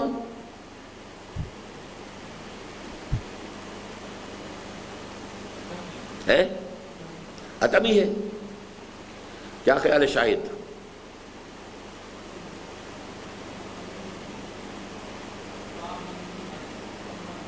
ہے جی؟ اتما، اتماما کیا شے بنی ہے؟ پہنچے دو لیکن غلط ہو گیا، گاڑی والا، اس میں کیا فرق ہوگا؟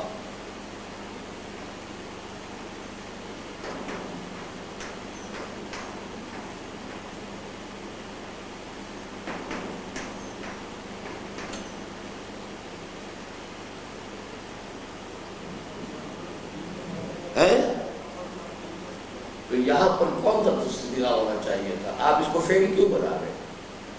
اتم، اب یہ ہے تو اتممو، یہ بھی ہوتا ہے اتمہ، اتمہ یتمو۔ تو زبر اور پیش کا فرق یہ ہے کہ پیش کی صورت میں یا خبر تفریح بن گیا اور زبر کی صورت میں وہی اتمام سے باب افعال کا ماضی کا صیغہ بن گیا. تو مظہر اتم و اکمل ابلیس کی مجلس شورا اور خصوصاً اس کے یہ آخری اشعار عصر حاضر کے تقاضاؤں سے ہے لیکن یہ خوف ہو نہ جائے آشکارا شر پیغمبر کہیں الحذر آئین پیغمبر سے 100 بار الحذر. یہ ابلیس کے الفاظ ہیں. حافظ ناموس زن مرد آزما مرد آفری یہ ہم پڑھ چکے ہیں ساری چیزیں. وہ جو بر عظیم پاک و ہند میں اسلام کے انقلاب فکر کی تجدید و تعمیل اس میں ساری چیزیں تفصیل سے آ چکی ہیں. کرتا ہے دولت کو ہر آلودگی سے پاک و صاف منعموں کو مال و دولت کا بناتا ہے امین. اس سے بڑھ کر اور کیا فکر و عمل کا انقلاب. بادشاہوں کی نہیں اللہ کی ہے یہ زمین چشم عالم سے رہے پوشیدہ یہ آئیں تو خوب. یہ غنیمت ہے کہ خود مومن ہے محروم یقین. اس میں جو سب سے بڑا نکتہ ہے اس کے پہلے مصرے میں ہے. وہ کیا نکتہ ہے؟ پہلا مصرع اور آخری مصرع ایک مضمون کے دو پہلوؤں کو واضح کر رہے ہیں جو نہایت اہم ہے. وہ کیا ہے؟ عصر حاضر کے تقاضاؤں سے ہے لیکن یہ خوف. مومن سے نہیں ہے مجھے خطرہ. مومن تو خود دولت کا پجاری مغرب کا مقلد. مجھے کوئی اندیشہ نہیں. جانتا ہوں میں یہ امت حامل قرآن نہیں ہے وہی سرمایہ داری بندہ ہے مومن کا دین. جانتا ہوں میں کہ مشرق کی اندھیری رات میں بے ید بیضا ہے پیران حرم کی آستی. اسی کو آخر میں کہہ دیا یہ غنیمت ہے کہ خود مومن ہے محروم یقین. یعنی اس کی ہوپ اگر ہے ابلیس کی تو اسی سے ہے کہ مومن کو تو پتہ ہی نہیں ہے یقین ہی نہیں ہے لیکن خطرہ اس سے ہو رہا ہے. عصر حاضر کے تقاضاؤں سے ہے لیکن یہ خوف. The process of social evolution which started کس نے شروع کیا؟ قرآن نے شروع کیا. inner core ان السمع والبصر والفؤاد کل اولئک کان عنہ مسئولا. پھر اس میں انسانی حریت انسانی حقوق عدل و قسط اس کا جو پرچار اسلام نے کیا تھا یہ چیزیں یورپ میں جا رہی ہیں اور جا کر انہوں نے thesis antithesis thesis antithesis بن کر سنتھسس. اب یہ ہوتے ہوتے اتنا قریب آ چکا ہے یہ پروسیس کہ مجھے اندیشہ ہے کہ خود اس کے نتیجے میں شرع پیغمبر ظاہر ہو جائے گی. عامر سمجھ گئے اس پوائنٹ کو؟ مسلمانوں سے مجھے اندیشہ نہیں ہے. یہ غنیمت ہے کہ خود مومن ہے محروم یقین. لیکن یہ بھی تو ہو سکتا ہے مسلمانوں میں کہیں کوئی سپارک پیدا ہو جائے. یہ دوسری بات ہے. اس نظم کو سمجھنے کی حد تک جو بات ہے وہ یہ ہے چونکہ کہا ہے انہوں نے کہ خال خال اس قوم میں اب تک نظر آتے ہیں وہ کرتے ہیں اشک سحرگاہی سے جو ظالم وضو ہے کہیں کہیں. مجھے ڈر ہے ان سے. اگرچہ سرمایہ دار ہے مولوی ہے یہ ہے وہ ہے سب بتان عجم کے پجاری تمام سب کے سب جو ہے پجاری ہیں اسی کے. لیکن یہ کہ یہ سوشل ایولیوشن کا پروسیس خود ہوتے ہوتے وہاں تک پہنچ رہا ہے کہ مجھے اندیشہ ہے کہ نوع انسانی جو ہے پر چانس کہیں اسی جگہ نہ پہنچ جائے جہاں پر کہ محمد رسول اللہ نے 1400 برس پہلے پہنچایا تھا. عصر حاضر کے تقاضاؤں سے ہے لیکن یہ خوف. یہ میں نے ایک لطیفہ کہیں بھی لکھا بھی اپنی کسی کتاب میں. ایک انگریز ڈپٹی کمشنر کے بارے میں یہ واقعہ بیان ہوتا ہے کہ وہ اسے کسی شخص نے کسی ہندوستانی نے رشوت پیش کی کسی کام کے لیے. نے ڈانٹ دیا کہ نہیں بھائی نہیں بالکل نہیں میں رشوت نہیں لے سکتا غلط بات ہے. دوبارہ اس نے کہا کچھ قیمت اور بڑھا دی. اچھا سر 2000 نہیں 5000 لے لیجیے. وہ بڑھاتے بڑھاتے ایک جگہ جب پہنچا تو اس نے کہا گیٹ آؤٹ. اب وہ حیران ہوا کہ ایک دم کیوں اس کا دماغ بدل گیا. اب تک تو شریفانہ بات کر رہا تھا. اس نے کہا you have reach very close to my price. اب ٹیمپٹیشن جو ہے ناممکن ہو جائے گی میرے لیے. 25,000 سے اگر تم آ گئے تو شاید میرا ایمان اور جو بھی میرا وہ ہے میری دیانت وغیرہ اس کا ابھی تک جو ہے وہ جو تھریش ہولڈ ہے وہ وہاں تک ہے. لیکن اگر یہ تمہاری آفر اور آگے بڑھ گئی immediately get out from here. اس لیے کہ you have reach very close to my price. تو یہ جو اصل میں سوشل ایولیوشن کا پروسیس ہے اور یہ بات ہے جو ہمارے ساتھیوں کو تنظیم کے قریب ترین جو میرے رفقا تھے ان کو بھی میں نے بڑی مشکل سے سمجھائی، ورنہ وہ حزب و تحریر ہو یا کوئی اور مغربی جو بھی مسلمان تحریکیں مختلف، یہ کوئی نہیں سمجھ سکتے کہ اس ویسٹرن سویلائزیشن میں بھی کوئی خیر کا پہلو ہے، اس کے انسٹیٹیوشنز کے اندر بھی کوئی ایسے ہیں جنہیں ہم اڈاپٹ کر سکتے ہیں۔ جبکہ میں نے اس بات کو واضح کیا ہے کہ جو ویسٹ نے انسٹیٹیوشنز ڈیولپ کیے ہیں وہ ہماری شے ہیں، یہ بجلی بھی جیسے انہوں نے ایجاد کی ہے ہم اس سے فائدہ اٹھا رہے ہیں، اسی طریقے سے انسٹیٹیوشن انہوں نے ڈیولپ کیے، بیسک پرنسپلز ہمارے ہیں، ان بیسک پرنسپلز کے ساتھ ان کے انسٹیٹیوشن میں جو شے کمپیٹیبل نہیں ہے اس کو کاٹ کر پھینک دیجئے، لیکن یہ ہے کہ جو کچھ انہوں نے اچیو کیا ہے انہوں نے خون دیا ہے۔ بادشاہوں کے کلچز سے نکلنے کے لیے جو 200 سال پہلے 250 سال پہلے جو انقلاب فرانس آیا کتنا بلڈی تھا، کس قدر خون بہا، تب کہیں جا کر یہ جاگیرداروں کا ہولڈ اور بادشاہت کا ہولڈ جو ہے وہ کمزور پڑا ہے، ورنہ شیر کے منہ میں سے نوالا نکالنا کوئی آسان کام، کتنا خون دیا ہے اب ایرانیوں نے، تب وہ بادشاہ سلامت بھاگے سر سے پیر رکھ کر، سر پر پاؤں رکھ کر، ورنہ کوئی جاتا ہے آرام سے۔ فہد صاحب چھوڑ دیں گے اپنی بادشاہت آرام سے، لاکھوں اربوں کو وہ ختم کروا دے گا اور کروائے گا، اور بہت جلد کروائے گا، زیادہ دور کی بات نہیں ہے۔ امریکہ کا بھی وہ تھریش ہولڈ اب ختم ہونے پر آ رہا ہے، ولیم پیری آیا ہوا ہے، وہ صاف کہہ دیا ہے کہ یہ تو بہت ان سیف ہیں یہ سارے معاملات، اب مزید سیفٹی کیسے ہوگی، حکومت کیسے کرے گی، تو مجرم بنے ہوئے اس وقت، شاہ فہد کا بیٹا ہے جو اس کے ساتھ تصویر آئی ہے جس کو وہ سیر کرا رہا ہے وہاں کی، مجرم بنا ہوا ہے، دیکھو انہوں نے guarantee the safety of the Americans, اور امریکی جو ہے اتنے مر گئے، توبہ توبہ، وہ تو صدر صاحب رو رہے ہیں، کلنٹن صاحب کی آنکھوں میں آنسو ہیں، وہ رومال سے صاف کر رہے ہیں، تو یہ کیا ہوگا، یہ بھٹی بہت جلد دہکنے والی ہے، اور ظاہر بات ہے یہ چیزیں ختم ہونے والی نہیں۔ افغان وار کا یہ جو بھی فال آؤٹ ہے اب اس کی قیمت ان کو دینی پڑ رہی ہے، they will have to pay for it۔ کتنے سعودی یہاں آئے اور ٹریننگ لے کے چلے گئے، آخر اس معاشرے کے اندر ہے، they are very much a part and parcel of that society، کوئی باہر کے لوگ تو نہیں ہیں، یہاں سے لے کے گئے ٹریننگ کریں گے وہ، anyhow چلیے۔ چنانچہ اس بند قلندر نے تو نہ صرف یہ کہ جوہر دریائے قرآن صفتام، یہ بھی اقبال کا ایک دعویٰ ہے، میں نے دریائے قرآن سے موتی چنے ہیں، وہ میں نے آپ کو سنایا تھا کہ اقبال نے کیا کہا، جو مناجات بحضور سرور کونین، گر دلم آئینہ بے جوہر است، ور بحرفم غیر قرآن مزمرست، پردہ ناموس فکرم چاک کن، این خیاباں راز خارم پاک کن، روز محشر خار رسوا کن مرا، بے نصیب از بوسہ پاک کن مرا۔ اے نبی صلی اللہ علیہ وسلم، اگر میرا دل جو ہے آئینہ بے جوہر ہے، اس میں کوئی چمک ہے ہی نہیں، نور ہے ہی نہیں، اور اگر میری شاعری میں، میرے پیغام میں، حرفاً میرے حرف میں قرآن کے سوا کوئی شے مضمر ہے تو میرے فکر کا پردہ چاک کر دیجئے، اس کے ناموس کا پردہ چاک کر دیجئے، اس کی دھجیاں بکھیر دیجئے، اور پھر تو گویا میں ایک کانٹا ہوں جو راستے میں پڑا، اس کانٹے کو اٹھا کر اور راستے کو اس کانٹے سے پاک کر دینا چاہیے، اور روز محشر خار و رسوا کن مرا، قیامت کے دن مجھے ذلیل اور رسوا کیجئے اور مجھے اپنے قدم کی بوسہ لینے سے، اپنے پائے مبارک کا بوسہ لینے سے محروم کر دیجئے۔ اتنی بڑی بددعا اقبال دے رہا ہے، اس کا دعویٰ تھا کہ میں نے جو کچھ کہا قرآن سے کہا ہے، وہی دعویٰ یہ ہے کہ جوہر دریائے قرآن صفتان، میں نے قرآن مجید کے دریا سے حکمت کے موتی، عمرانی سوچ کی جو رہنمائی مجھے ملی ہے وہاں سے ملی ہے، میں کوئی اپنے پاس سے نہیں کہہ رہا ہوں، میں نے تو وہاں سے موتی جو ہے چن لیے ہیں، نکالے ہیں دریا سے موتی، کہ مصداق قرآن حکیم کے حقائق و معارف کی دل نشین پیرائے، اور شعری اسلوب میں تعبیر و تعلیم میں اپنی توانائیاں کھپا دیں، بلکہ ساتھ ہی انقلاب کا نعرہ بھی بلند کر دیا۔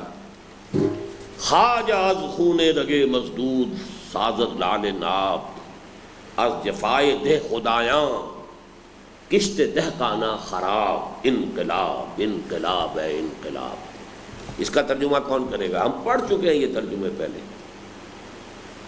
یہ ساری چیزیں آ چکی ہیں۔ اس کا پہلا چیپٹر جو تھا اس کتاب کا، اسلام کا انقلابی فکر کیا تھا، پھر کہاں چلا گیا تھا، پیچھے کیوں فیڈ کر گیا تھا، پھر اقبال نے کیسے اسے زندہ کیا ہے۔ خواجہ لفظ جو ہے یہ ہے سرمایہ دار کے لیے، خواجہ خواجہ از خون رگ مزدور سازد لال ناب، ناب شراب، سرخ شراب جو ہے در حقیقت جو کہ سرمایہ دار شام کو بیٹھ کر جو پی رہا ہے، یہ مزدور کے رگوں سے نچوڑا ہوا خون ہے۔ خواجہ از خون رگ مزدور سازد، ساختن بنانا، سازد بنایا، خواجہ نے سرمایہ دار نے مزدور کے رگوں کے خون سے اپنی سرخ شراب کشید کی۔ از جفائے دہ خدایاں کشت دہقانہ خراب، وہ دہ خدا کا آج لفظ پہلے آ چکا ہے نا، دہ خدایاں جاگیرداروں اور زمینداروں کے ظلم و ستم سے کشت دہقانہ، دہقان کی کھیتی خراب ہو۔ انقلاب انقلاب انقلاب، ایک انقلاب لانا لازم ہے، یہ نعرہ لگا رہا ہے اقبال۔ یہ دوسری بات ہے کہ ان کے نام لیواؤں اور خوشیدائیوں نے ان کے ساتھ وہ معاملہ کیا کہ ہر کسے از ظن خود شد یار من، وز درون من نہ جست اسرار من، ہر شخص اپنے خیال میں میرا دوست بنا پھرتا ہے۔ یہ ہر ذہین آدمی کا المیہ ہے، یہ اچھی طرح نوٹ کر لیجیے گا۔ ہر ذہین اور حساس آدمی لونلی نیس کا احساس اس میں ہوتا ہے۔ میری بات کوئی سمجھتا ہی نہیں۔ He feels himself to be alone۔ محفل میں ہے لیکن لوگوں کی سوچ، لوگوں کی دلچسپیاں، کوئی گپ شپ جو ہو رہی ہے، کس بات کی ہو رہی ہے، ایک آدمی وہ کہیں اور ہے، لہذا وہ اپنے آپ کو محسوس کرتا ہے، سوسائٹی میں رہتے ہوئے اپنے آپ کو تنہا محسوس کرتا ہے۔ اب یہ کیا کہہ رہے ہیں اقبال؟ اقبال کا نہیں، یہ شعر رومی کا ہے، اور اقبال نے اس کو اپنی نظم میں کوٹ کیا ہے اصل میں رومی کا۔ ہر کسے از ظن خود شد یار من، ہر شخص میرا دوست بنا پھرتا ہے اپنے خیال کے مطابق۔ وز کا کیا ہے؟ یہ وعز، الف اڑ گیا یہاں سے، وعز درون من، میرے اندر سے، نہ جست، نہ اس نے تلاش کیا اسرار من، میرے اندر جو چھپے ہوئے راز ہیں۔ کوئی شخص میری اصل بات پر غور نہیں کرتا۔ سر دھن رہے شعروں پر قوالیاں گائی جا رہی ہیں، نور جہاں بیگم بھی اقبال کی نظمیں جو ہیں وہ گا رہی ہیں، اور اقبال بانو بھی گا رہی ہیں اقبال کی نظمیں، لیکن یہ کہ کیا ہے میری شاعری کے ساتھ ہو کیا رہا ہے؟ ہر کسے از ظن خود شد یار من، وز درون من نہ جست اسرار من، میرے اندر سے جو میرے راز ہیں، میری اصل جو تڑپ ہے، میں جس چیز کی دل میں خواہش رکھتا ہوں، اس کو کسی کو فکر ہی نہیں اس کی کہ یہ کس مرض کا مریض ہے اور کس دھن میں ہے، یہ اس کی کسی کو فکر نہیں۔ مزید برآں یہی حد تھی وہ حقیقت جسے تعبیر فرمایا تھا بابا قوم اور بانی پاکستان قائد اعظم محمد علی جناح نے کبھی ان الفاظ سے کہ ہم پاکستان کی صورت میں ایک ایسے خطۂ ارضی کے خواہاں ہیں جس میں اسلام کے اصول حریت و اخوت و مساوات کا عز حاصل میں عملی اور مثالی نمونہ پیش کر سکیں، اور کبھی یہ فرما کر کہ اسلام ایک سوشل ڈیموکریسی ہے۔ یہ بھی علامہ اقبال کا قائد اعظم کا قول ہے، سوشل ڈیموکریسی، اس لیے کہ جو بھی سوشل ایولیوشن ہوا ہے ویسٹ میں، اس کا ہائیسٹ پوائنٹ جو ہے سوشل ڈیموکریسی ہے۔ جب سرمایہ داری کے خلاف ریئیکشن ہوا کمیونزم کا، تو تھیسس اینٹی تھیسس، اس تھیسس اور اینٹی تھیسس کا جو سنتھسس ہوا ہے وہ سوشل ڈیموکریسی ہے، socialism and democracy. Social democracy میں سب سے پہلے قدم اٹھایا ہے برطانیہ نے، اور برطانوی قوم کی، انگریز قوم کی ایک صلاحیت کو اچھی طرح سمجھ لیجئے۔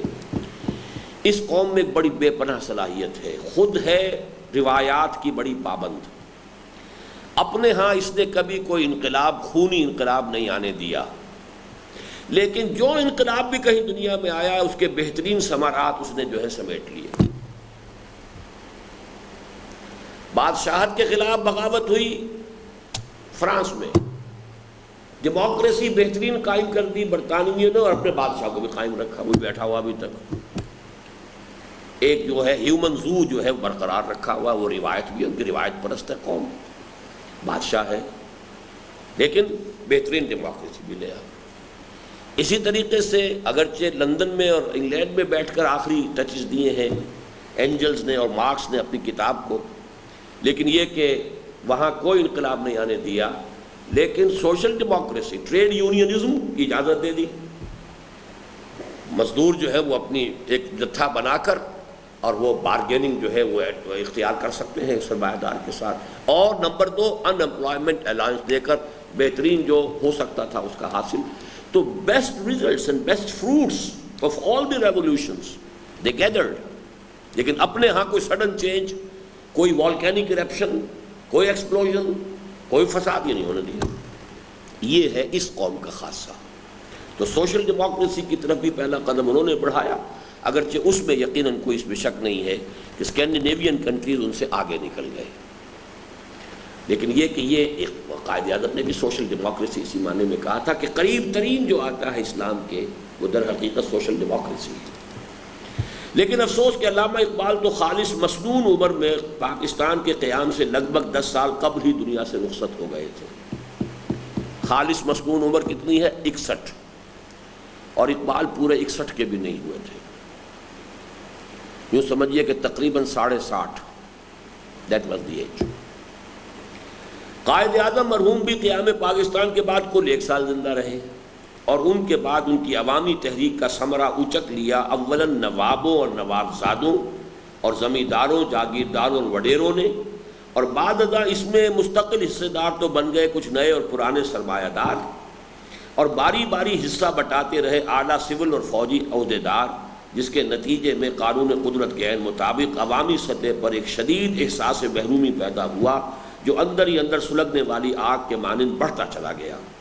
اور اچھی طرح جان لیجئے کہ اسی احساس محرومی کی پرزور ترجمانی کی تھی ذوالفقار علی بھٹو نے، جس نے پاکستان کی سیاست کے اس نئے دور اور زوردار عوامی دھارے کو جنم دیا تھا جس کی ایک طوفانی لہر پر سوار ہو کر وہ اب سے 15 سال قبل خود ایوان اقتدار تک پہنچے تھے۔ یعنی تصورات تو وہ تھے پاکستان کے، بالفعل پاکستان میں اقبال تو خیر 10 سال پہلے ہی فوت ہو چکے تھے، علامہ اور قائد اعظم بھی شاید ڈیموکریسی کی طرف آتے، اور حال ہی میں مجھے معلوم ہوا کہ خود لیاقت علی خان بھی جاگیرداری کو توڑنے کے لیے یہاں پر آمادہ تھے، چاہتے تھے، اور ان کو جو سین سے ہٹایا گیا اس کا سبب یہی ہے۔ ایک یہ سبب، دوسرا سبب یہ بیان کیا گیا ہے، یہ میرے علم میں نہیں تھا، کہ انہوں نے جو دوسری یوم پاکستان کی پریڈ ہوئی تھی اس میں 14 مسلمان ملکوں کے دستے بلوا لیے تھے، ان کی پریڈ ہوئی ہے بندر روڈ کراچی میں، اور بڑا جوش و خروش پیدا ہو گیا تھا، اور اس نے کہا تھا بھارت کو مخاطب کرتے ہوئے کہ دنیا ہمیں اکیلا نہ سمجھے۔ تو ایک صاحب جو آئی وٹنس تھے، اس کے آج کل وہ جدے میں رہتے، انہوں نے بتایا کہ خاص طور پر جب ترکش جو تھا ڈیٹیچمنٹ جب وہ گزرا ہے تو وہ جوش و خروش کا عالم تھا۔ ترکوں سے تو ہندوستانیوں کو بہت محبت رہی ہے، اور ترکوں کو ہندوستان سے بہت محبت رہی ہے، اس لیے کہ تحریک خلافت چلی صرف یہاں، اور تو دنیا میں کہیں چلی نہیں، پاکستان ہندوستان کے اندر۔ تو یہ بھی دنیا نے محسوس کر لیا تھا کہ خطرہ ہے۔ ایک طرف قرارداد مقاصد پاس ہو گئی، دوسری طرف یہ پین اسلامزم کی طرف قدم اٹھ رہا ہے۔ 14 ملکوں کے دستے جو ہے یہاں پر ان کی فریڈم، ان کی جو ہے یہ یوم استقلال کے جو اس میں آ گئے ہیں مارچ میں، تو اس کے بعد تو بہرحال یعنی آخر کار اس کا کانٹا نکالنا ہی تھا۔ یعنی ہاں واضح رہے کہ اس وقت مجھے نہ بھٹو صاحب کی ذات اور شخصیت سے کوئی بحث ہے، نہ ان کی سیرت و کردار سے، اور نہ ان کے خلوص یا عدم اخلاص کے بارے میں کوئی گفتگو کرنی ہے، نہ ان کی اہلیت یا نااہلیت کے بارے میں کوئی فیصلہ دینا ہے، بلکہ فی الوقت میری گفتگو صرف اور صرف پاکستان کی عوامی سیاست کے درمیانی دھارے کی اس انر کور کی تعین و تشخیص سے متعلق ہے جس نے اس میں وہ قوت و مقاومت پیدا کر دی ہے کہ پاکستان کی تاریخ کے طویل ترین مارشل لا سے بھی اس کے جوش و خروش میں کوئی کمی نہیں آئی۔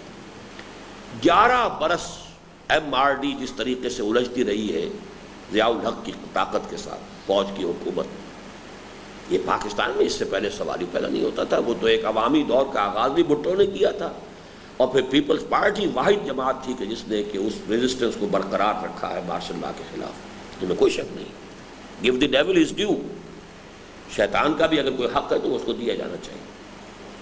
They did it۔ اور جس قدر زبردست ایک ایکسپلوژن ہوا تھا سندھ کے اندر ایم آر ڈی کی موومنٹ کا، وہ تو اندرا گاندھی چوک گئی پاکستان کو، ابھی اللہ تعالیٰ نے ابھی ایگزسٹنس کا ایک جو ہے جو بھی لیز ہے وہ ابھی رکھی ہوئی ہے، رسی دراز کی ہے، ورنہ اسی وقت پاکستان ختم تھا۔ اگر ایکسپلوسوس بھی ہوتے اس وقت سندھیوں کے پاس، پاکستان ختم تھا۔ یعنی ریل کی پٹڑیوں میں سلیپروں کو آگ لگا رہے ہیں آج کے زمانے میں، اور یہ طریقے کچھ ایکسپلوسوز ان کے پاس ہوتے، اگر انہیں اکراس دی بارڈر سے وہ مدد مل گئی ہوتی تو وہ 2-4 جگہ سے لائن توڑ دیتے۔ پاکستان کی تو رگ جو ہے، شہرگ گزر رہی ہے سرحد کے ساتھ ساتھ، بالکل آپ کی روڈ کٹ جائے اور ریلوے لائن کٹ جائے تو وہ آئل ایکسپریس جو آتی ہے کراچی سے ڈیلی، وہ اگر نہ آئے اور تیل کی سپلائی نہ ہوتی رہے تو آپ کے ٹینک کھڑے ہیں، وہ تو پیٹرول پیتے ہیں۔ کیا کرے گا پیٹرول؟ بڑے بڑے جو چلتے ہیں ٹروپ کیریئرز، کس قدر پیٹرول پھونکتے ہیں، وہ کہاں سے پیٹرول آئے؟ کتنے ریزروائرز آپ کے شمال کے اندر ہیں، ڈیلی آئل ایکسپریس چلتی۔ تو اس تو بڑا آسان کام تھا، لیکن نہیں، اس وقت تک اندرا گاندھی چوک گئی۔ اس وقت اللہ تعالیٰ کی مرضی ہوتی ہے، ابھی ہمیں اس نے کچھ فریش ایگزسٹنس جو ہے، وہ fresh lease of existence grant کیا ہوا تھا، ورنہ جیسا کہ میں کہہ چکا ہوں 1971 میں پاکستان ختم ہو سکتا تھا ودن 6 days after the fall of Dhaka. ہمارا مورال پاتال میں پہنچ گیا، ہندوؤں کا مورال جو ہے آسمان پر جا پہنچا۔ ہمارا شکل گڑھ کا فرنٹ بھی ٹوٹ چکا تھا، مسلسل بڑھ رہا تھا بھارت، اور ادھر سے راجستھان میں بڑھ رہا تھا، لے دے کے ایک ٹکا خان صاحب بیٹھے ہوئے تھے ٹاسک فورس لے کر سلیمان کی ہیڈورڈز پر، بس کچھ بھی نہیں تھا۔ ایئر فورس ہماری نیوٹرلائز کی جا چکی تھی، اس لیے کہ جو بعد میں اواکس کے نام سے دنیا جن چیزوں سے واقف ہوئی ہے، اس قسم کی چیز جو ہے رشینز نے پہلے ہی سپلائی کر دی تھی انڈین ایئر فورس، ان کے ہیلی کاپٹرز چلتے تھے، اور جیسے ہی ہمارا جہاز موو کرتا تھا انہیں معلوم ہوتا تھا۔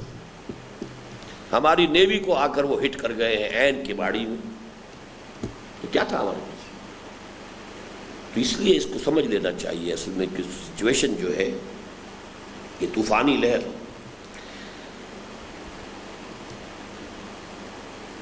کہ پاکستان کی تاریخ کے طویل ترین مارشل لا سے بھی اس کے جوش و خروش میں کوئی کمی نہیں آئی، چنانچہ مارشل لا کے ذرا پس منظر میں جاتے ہی، جیسے ہی وہ مارشل لا ختم ہوا، جنیجو کی حکومت آئی، اگرچہ ضیاء الحق تو موجود تھا ویری مچ دیر، لیکن اس کے جاتے ہی اس کی طوفانی لہر سامنے آ گئی، جس کے اوپر سوار ہو کر پھر بے نظیر آئی تھی یہاں پر، اور لاہور کے اندر جو ایک اس کا استقبال ہوا تھا۔ اگرچہ یہ تو وقت ہی بتائے گا کہ اس بار اس پر سواری بھٹو مرحوم کی صاحبزادی مس بے نظیر کرتی ہیں، یا ان کے سابق رفیق کار مسٹر جتوئی، یا ان کی ایک نظر بندی کے دوران ان کے خلا کو پر کرنے والے air marshal retired Asad Khan, یا کوئی اور۔ یعنی یہ لہر تو ہے، ایک احساس محرومی ہے لوگوں کے اندر۔ اب اس لہر پر سوار کون ہوتا ہے؟ آیا بے نظیر، یا فرض کیجئے بے نظیر راحل ثابت نہ ہوتی، اس میں اتنے گٹس نہ ہوتے، وہ سختیاں نہ جھیل سکتی، اس نے بھی ثابت کیا کہ اس کے اندر بھی گٹس تھے۔ اس نے جیسے اب کوئی یعنی لاٹھی جو ہے شاید پڑی ہے قاضی صاحب کے سر پر بھی، ٹوپی ان کی گری ہے، ایسے اس کے ہاتھ کے اوپر بھی چوٹ آئی تھی، سب کچھ ہوا تھا۔ تو اس حوالے سے لیکن اگر یہ نہ ہوتا تو شاید جتوئی صاحب میدان میں آ گئے ہوتے، جتوئی صاحب نہ ہوتے تو اصغر خان جیسے ایک مرتبہ ایوب خان کے زمانے میں جب گرفتار کیا گیا تھا بھٹو صاحب کو، تو پھر اصغر خان صاحب نے اس موومنٹ کو جو ہے اس کو لیڈ کیا تھا۔ بہرحال یہ حقیقت اپنی جگہ اٹل ہے کہ اس دھارے کے بہاؤ کو روکنا نہ کسی چوتھے مارشل لا کے لیے ممکن ہے، نہ پانچویں کے لیے، اور اس کے آگے نہ علماء کرام کوئی بند باندھ سکتے ہیں، نہ مشائخ عظام، نہ پشتینی رئیس اس کی راہ میں مزاحم ہو سکتے ہیں، نہ نو دولتی سرمایہ دار۔ پشتینی رئیس تو ہمارے پرانے جو ہے فیوڈلز ہیں، اور نو دولتی کون ہے سب سے نمایاں؟ جی ہمارے ملک میں کون اس کا سب سے بڑا سمبل ہے؟ نواز شریف۔ یہ نو دولتی سرمایہ دار ہے نا۔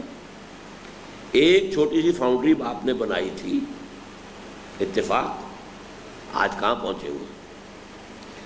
نہ سردار اور وڈیرے اس کا راستہ روک سکتے ہیں، نہ زمیندار اور جاگیردار، اور نہ کوئی میر اس کے راستے میں حاصل ہو سکتا ہے، نہ کوئی پیر۔ زیادہ سے زیادہ اگر کچھ کیا جا سکتا ہے تو یہ صرف یہ کہ اس کے رخ کو موڑنے کی کوشش کی جائے۔ یہ دھارا جو ہے وقت کی پیداوار ہے، اس کے مختلف عوامل ہیں، مغربی تہذیب کے بھی اس میں انر کور شامل ہے۔ اس لیے کہ مغرب کی اندھی تقریب میں ہمارا یہ ڈان بھی خالص مادیت ہی کے رخ پر بہہ رہا ہے، اور اس کے انر کور کا سارا خارجی لبادہ یورپ سے مستعار لیا گیا ہے۔ چنانچہ اس کا کوئی براہ راست سروکار نہ اللہ سے ہے نہ رسول سے، اور اس میں نہ ہدایت آسمانی سے کوئی اعتنا ہے، نہ آخرت کی جواب دہی کا کوئی ذکر۔ لہذا عدل اجتماعی کے جملہ تصورات و معیارات بھی مغرب ہی سے ماخوذ ہیں، اور ان کے ضمن میں افراط و تفرید کی انتہاؤں کے مابین بھٹکنے کی کیفیت بھی لامحالہ وہیں کا چربہ ہے۔ مزید برآں ان کے جلوس میں بے پردگی بھی ہے اور عریانی بھی، اباحیت پرمسیونیس بھی ہے اور آوارگی بھی، لاف زنی بھی ہے اور بڑکیں بھی، بھنگڑا بھی ہے اور ہے جمالو بھی، اور ان سے بھی بڑھ کر عبادات سے بے اعتنائی ہی نہیں ان کا استہزاء و تمسخر ہے، شریعت سے بے پرواہی ہی نہیں اس کے خلاف نشوز اور بغاوت ہے، اور شاعر اسلامی کا عدم احترام ہی نہیں ان کی باضابطہ توہین و تذلیل ہے۔ وقس علی ذالک، یہ عوامی دورہ جس رخ پر آ رہا تھا اس کے یہ تھے کہ جو اس کے صفات تھیں لازماً۔ اس وقت سچویشن جو ہے کچھ مختلف ہو چکی ہے۔ کیا مختلف ہو چکی ہے؟ کوئی صاحب ذرا بتائیں مجھے۔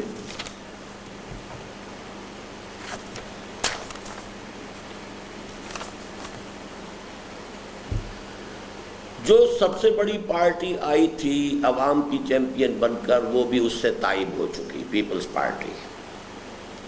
سوشلزم کا لفظ اس کی لغت سے خارج ہو چکا، روٹی کپڑا مکان اس کی لغت سے خارج ہو چکا، مغربی نظام کو جو کا تو قبول کرنا یہ اس کے ایمان کا جز ہے۔ دوسری بڑی پارٹی وہ بھی اسی معاشی نظام کو پورے طریقے سے قبول کرتی ہے اور اسی کو اس ملک میں نافذ کرنا چاہتی ہے۔ لہذا اس وقت صورتحال قدرے مختلف ہو چکی ہے۔ ابھی مجھ سے کل مغرب کی نماز کے بعد ایک صاحب ہمارے یہاں تنظیم کے ایک ساتھی، ان کے والد ہیں، وہ کھڑے ہو گئے جیسا کہ آج کل ہو رہا ہے، جو کیا حالات ہیں، کدھر جا رہے ہیں، کیا ہوگا، کس طرح ہوگا۔ تو میں نے ان کے سامنے دو باتیں رکھی کہ حالات جدھر جا رہے ہیں دو ہی اس کا منطقی نتائج ہو سکتے ہیں۔ ایک تو یہ کہ اگر یہاں کوئی زیادہ کرائسس ہو جاتا ہے اور بھارت میں کوئی حکومت بی جے پی کی دوبارہ آ جاتی، اس لیے کہ یہ حکومت جو ہے وہاں پر وہ بھی ڈاما ڈول ہے، وہ بھی اصل میں بھانمتی کا کنبہ ہے جو جوڑا ہوا ہے، کانگریس کی کوئی حیثیت رہی نہیں ہے، دوسری طاقت تو پھر بی جے پی ہے۔ تو کوئی وہاں پر ایڈونچرسٹ قسم کا آدمی آئے، کچھ حرکت کرے تو ختم ہو معاملہ، قصہ پاک ہو جائے کہ جو بھی ہم نے کیا تھا ہم نااہل ثابت ہو گئے قائد اعظم کے ان الفاظ کی روح سے۔ God has given us a golden opportunity to prove our worth as architects of a new nation, and let it not be said that we didn't prove equal to this task, but we have proved that we were not equal to the task. We couldn't build this nation. ہم اپنے پاؤں پر کھڑے نہیں ہو سکے، ہم اس کی معاش کو، معیشت کو، ہم اس کے اندر کوئی نظام جو ہے اپنا نہیں لا سکے، کچھ بھی نہیں کر سکے۔ لہذا ہمارا حق جو ہے کہ پاکستان کے نام سے ایک آزاد خود مختار ملک رہے، تو وہ استحقاق تو اب باقی نہیں رہا۔ باقی یہ کہ اللہ کی طرف سے لیز ملی یا کہیں اور سے ملی، یہ دوسری بات ہے۔ دوسرا امکان یہ ہے کہ ہم بالکل ورلڈ بینک اور IMF کے ملکیت بن جائیں۔ ظاہر بات ہے کہ اگر ان کی ملکیت ہم بن جاتے ہیں، جیسے کہ بن چکے ہیں تقریباً، اس میں یہ کہ کچھ اور پردے ابھی پڑے ہوئے، وہ پردے اور اٹھ جائیں، نتیجہ یہ نکلا کہ پھر وہ جو گندگیاں ہمارے ہاں ہیں وہ بہرحال ایک اعتبار سے ختم ہو جائیں گی۔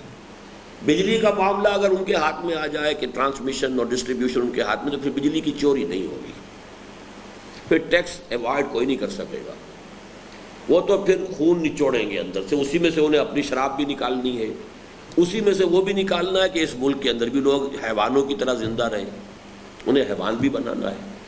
تو اس شکل میں تو کوئی ہو سکتا ہے کہ ایک اور لیز آف ایگزسٹنس پاکستان کو مل جائے، کہ ہم نے یہ تو ثابت کر دیا کہ خود مختار آزاد ہم ایک ملک کی حیثیت سے نہیں جی سکتے، وی اپرووڈ اور انیبلٹی، کہ ہمارا کوئی رائٹ نہیں۔ ظاہر بات ہے کہ پہلے براہ راست استعمار تھا، انگریز آ گئے تھے، حکومت ہو گئی تھی، اب یہ کہ ان کے آنے کی ضرورت نہیں ہے، کھیل یہاں کھیلتے رہے، کوئی بیلٹ بھی چلتا رہے، کوئی گاؤں آئے اور کوئی خر جائے اور کوئی گاؤں جائے اور خر آ جائے، ایسا ہوتا رہے، لیکن یہ کہ اصل میں تو سارا معاملہ مالیات کا ہے، وہ جو ہے IMF ہے اور ورلڈ بینک ہے اور وہ کھینچتے چلے جائیں، لیکن وہ بہرحال بہت سی چیزوں کو درست بھی کر دیں۔ کم سے کم وہ جو ظاہری قسم کی اپرنٹ قسم کی خوشحالی ہے وہ تو یہاں ہوگی. پھر جو کام کرے گا اسے روٹی ملے گی، روٹی نہیں ملے گی تو کل کام کیسے کرے گا وہ؟ اس کو روٹی ملے گی. چاہے یہ ہے کہ اس میں سے سب کچھ جو ہے کھینچ کر وہ لے جائیں گے. یہ نظام ہے. ان کا کیا یہ بات معلوم ہوتی ہے کہ یہی ہوگی. میں نے کہا میں تو کمٹ نہیں کرنا چاہتا، کیا ہوگا کیا نہیں ہوگا یہ تو اللہ کو پتہ ہے. ہم تو لگے ہوئے دیوانوں کی مانند کہ کوئی تیسری شکل نکل سکے کوئی ملک اس ملک کے اندر، کوئی پتہ نہیں. شاید اللہ کی مشیت میں، ہمیں کیا پتہ. لیکن ہم اس فکر کو عام کرنے میں کہ کسی طریقے سے، اور لیکن وہ جب تک کہ اس ملک میں لاکھوں کی تعداد میں لوگ نہیں ہو جائیں گے جو کمٹ کرتے ہیں اپنے آپ کو. اب کل ہی ایک صاحب میرے پاس آئے ہیں، ایئر فورس سے ریٹائرمنٹ لی انہوں نے، وہ بھی اپنے مذہبی جذبے کی وجہ سے. کئی سال پہلے کی بات ہے. انہوں نے مجھے بتایا ہے کہ ہمارا ایک گروپ ہے بڑا، اور ہم اس نتیجے پر پہنچ چکے ہیں کہ ہم تو یہاں پر جو لوگ اس قسم کے شرارتی اور یہ لوگ ہیں، کچھ لوگ، ان سب کو قتل کر دیا جائے، اور تاکہ معاملہ ٹھیک ہو. آپ سے صرف یہ فتویٰ چاہیے کہ یہ کوئی ناجائز کام تو نہیں ہوگا. میں نے ان کو بتایا کہ یہ کام نہ اس سے وہ مقصد حاصل ہوگا جو آپ کرنا چاہتے ہیں، نہ یہ جائز ہے. محنت کرنی ہے، مشقت کرنی ہے، تو راستہ یہ ہے. پھر ان سے بات کی ہے، انہیں منہج انقلاب نبوی کتاب دی، بھائی پڑھیے. لیکن نہایت مخلص نوجوان مجھے نظر آئے. نوجوان از 36، نوجوان اس معنی میں نہیں ہے، فلی گرون اپ ہے. بہت عمدہ انگلش ہے، بہت عمدہ ذہین آدمی ہے. فلائٹ میں تھا ایئر فورس میں، اور وہاں سے کئی لوگ ایسے نکلے. اور کسی وقت پتہ نہیں کوئی اس طرح کی انارکی ہمارے یہاں شروع آ جائے، لا اس طرح کا، اس سے کچھ حاصل نہیں ہوگا. میں نے کہا کیا ہوا ہے الجزائر میں، کیا حاصل ہوا اب تک، مصر میں کیا حاصل ہوا اب تک؟ اس طریقے سے کچھ نہیں ملے. یعنی ہاں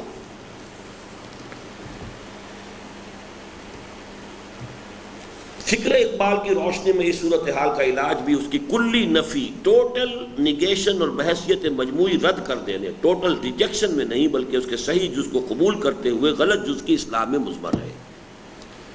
یعنی یہ مغربی تہذیب کے بھی دونوں اجزاء کو علیحدہ علیحدہ کرنے، ٹوٹل ریجیکشن اور ٹوٹل نگیشن سے نہیں بلکہ اس کے صحیح جز کو اپنانا، اس کے غلط جز کو چھوڑنا. بالکل ایسے جیسے حضرت علامہ اقبال نے موجودہ سائنس اور ٹیکنالوجی کو ایک ایسے نیام سے تشبیہ دی ہے جس میں سے ایمان باللہ کی تلوار نکال لی گئی ہو. عشق کی تیغ جگر دار اڑا لی کس نے، علم کے ہاتھ میں خالی ہے نیام اے ساقی. گویا نیام تو اپنی جگہ درست اور کارآمد ہے، ضرورت صرف اس کی ہے کہ اس میں تلوار داخل کی جائے. اسی طرح علم جدید میں فی نفس ہی کوئی شے غلط نہیں ہے، اور کائنات کے بارے میں معلومات کا جو عظیم خزانہ اس نے جمع کیا ہے وہ اپنی جگہ متاع بے بہا ہے. ضرورت صرف اس امر کی ہے کہ اس میں خالق کائنات کی معرفت و محبت کی چاشنی گھول دی جائے. یہی وجہ ہے کہ حضرت علامہ نے اپنے اس مشہور اور متنازع فارمولے میں کہ Marxism plus God is equal to Islam, مغرب کے مادی فکر کی منطقی انتہا. دیکھیے کمیونزم پلس گاڈ اسلام نہیں کہا ہے اقبال نے، بڑا فرق ہے اس میں. مارکسزم از اے فلسفی، وہ فلسفی کیا ہے؟ وہی جدلی مادیت ہے. مغرب کے مادی فکر کی منطقی انتہا یعنی جدلی مادیت، میٹیریل ڈائلیکٹکس، اور اس کے بھی نقطۂ عروج یعنی مارکسزم تک کو بالکل ہی رد نہیں کیا بلکہ صرف اس ضرورت کا احساس دلایا ہے کہ اس میں ایمان باللہ کا تریاق شامل کر دیا جائے تو اس کی سمیت اور زہرناکی ختم ہو جائے گی اور یہ اسلام سے بہت قریب آ جائے گا. بنا بری فکر اقبال کی روشنی میں اس وقت کرنے کا اصل کام یہ ہے کہ پاکستان کی عوامی سیاست کے عظیم دھارے کے آگے بند باندھنے کی لا حاصل ہی نہیں، حد درجے مضر اور خطرناک کوشش کی بجائے اس میں ایمان و یقین کی چاشنی اور حکمت و معرفت کی روشنی شامل کرنے کی کوشش کی جائے اور اس طرح فی الجملہ اس کے رخ کو آسمانی ہدایت کی جانب موڑ دیا جائے. اور یہ کام ظاہر ہے کہ ہرگز آسان نہیں بلکہ نہایت مشکل اور مشقت طلب ہے. یہی وہ کام ہے جو اسلام کی نشرت ثانیہ میں آپ پڑھ چکے ہیں. البتہ اس کے ضمن میں ایک بہت اہم اور مؤثر کردار ادا کر سکتے ہیں وہ لوگ جو اقبال کے مداح و شیدائی اور ان کے فکر و فلسفہ اور حکمت و بصیرت سے فیض حاصل کرنے والے اور خود کو ان کی جانب منسوب کرنے والے ہیں. اس لیے کہ اقبال کے متذکرہ بالا فارمولے کے مانند ایک بظاہر نہایت سادہ لیکن بباطن حد درجے محکم فارمولہ یہ بھی ہے کہ، اب اس کو دیکھیے، یہ ہماری سوچ کا خلاصہ ہے، پاکستان کی بقا اور استحکام صرف اور صرف اسلام سے وابستہ ہے اور احیاء اسلام کا واحد ذریعہ ہے تجدید ایمان. اور ایمان کا واحد منبع اور سرچشمہ قرآن حکیم، اور دور حاضر میں قرآن کا ایک نہایت اہم احیاء قرآن کا ایک اہم اور مؤثر ذریعہ ہے فکر و کلام اقبال۔ یہ 4 درجے نیچے اترا ہوں میں۔ پاکستان کا بقا و استحکام اسلام کے سوا کسی شے میں نہیں۔ اسلام کو زندہ کرنا ہے تو ایمان کا احیاء لازم ہے۔ ایمان کی سورس، خاص طور پر شعوری ایمان کی سورس سوائے قرآن کی اور کوئی نہیں، اور قرآن کی حکمت اور فلسفے تک رسائی کی راہ یسیر، آسان راستہ علامہ اقبال کا کلام اور فکر ہے۔ 4 سٹیپس۔ اس لیے کہ جیسے کہ میں نے ہمیشہ کہا ہے اور علی وجہ البصیرت کہا ہے، اور آج پھر کہہ رہا ہوں اور ڈنکے کی چوٹ کہہ رہا ہوں، کہ عہد حاضر کے ذہنی و فکری ظروف و احوال میں قرآن حکیم کی عظمت کا جس قدر انکشاف اقبال پر ہوا اور کسی پر نہیں، اور موجودہ دور کی اعلیٰ ترین علمی و فکری سطح پر قرآن کے علم و حکمت اور ہدایت و معرفت کی تعبیر و تبیین اور تشریح و توضیح کی ہے صرف اور صرف اقبال۔ باقی لوگ خوشہ چین ہیں اقبال کے، انکلوڈنگ مولانا مودودی، بلکہ بعض اعتبارات سے Maulana Maududi up to the mark نہیں رہے، اور خاص طور پر زمین کے سود تک مولانا مودودی کی رسائی نہیں ہوئی۔ باقی میدانوں میں انہوں نے علامہ کے فکر کو خوب بیان کیا ہے، چاہے وہ انہوں نے اپنے فکر کی حیثیت سے پیش کیا ہے، لیکن یہ کہ اس میں ان کی جو صلاحیت تھی بیان کرنے کی، سلیس زبان میں اور بہت ہی عام فہم اسلوب میں اس کو بیان کرنا، اس کے ذریعے سے انہوں نے اس کو بہت بڑے پیمانے پر پھیلایا ہے۔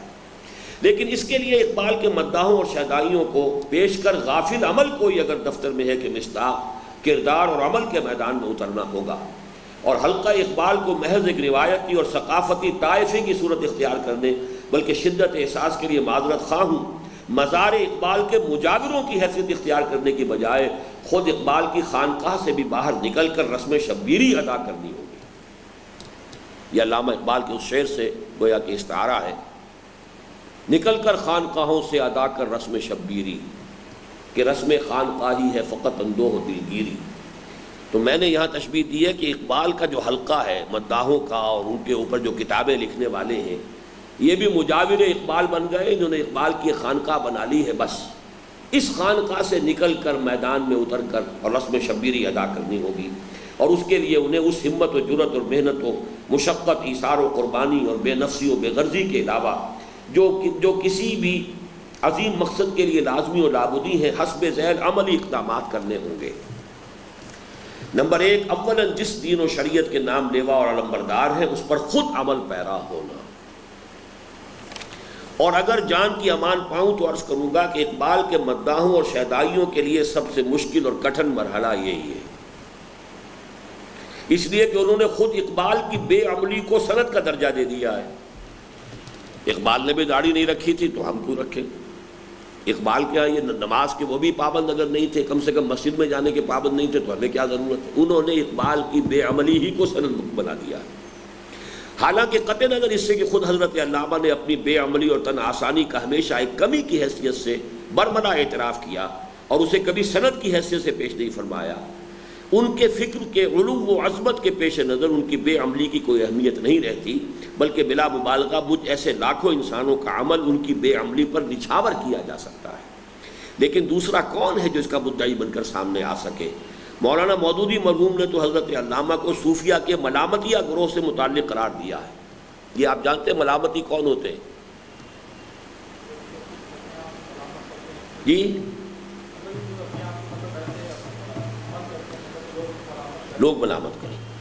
بعض صوفیاء نے یہ راستہ نکالا کہ اگر ہم اس طرح سے نیک اور پارسا بن کر لوگوں کے سامنے رہیں گے تو وہ ہماری عقیدت میں مبتلا ہو جائیں گے، ہماری غلو کے اندر، پھر یہ کہ اس سے ہو سکتا ہے ہمارا نفس بھی موٹا ہو جائے کہ لوگ ہمیں یہ سمجھ رہے ہیں، اللہ والے سمجھ رہے ہیں، نذرانے آنے شروع ہو جائیں گے۔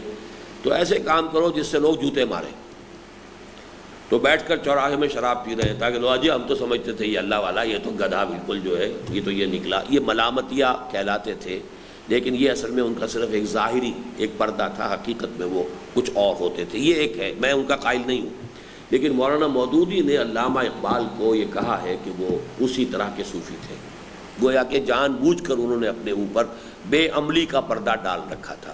یہ مضمون حال ہی میں ہم نے شائع کیا ہے غالباً یہ اس میں ندائے خلافت میں آ گیا ہے، مولانا مودودی کا مضمون، اس میں یہ بات بھی موجود ہے۔ مولانا مودودی مرحوم نے تو حضرت علامہ کو صوفیہ کے ملامتیہ گروہ سے متعلق قرار دیا ہے جو اپنے عمل کو لوگوں کے نگاہوں سے چھپانے کے لیے بے عملی کا مظاہرہ کرتے ہیں۔ میں یہاں تک بھی نہیں جاتا بلکہ اسے اس قاعدہ کلیہ کے ذیل میں شمار کرتا ہوں کہ نابغہ لوگوں کا عمل بالعموم ان کے فکر کا ساتھ نہیں دے سکتا۔ جو آدمی بے انتہا ذہین ہو، نابغہ، جینیس، عمل عام طور پر ان کا ساتھ نہیں دیا کرتا۔ It's difficult.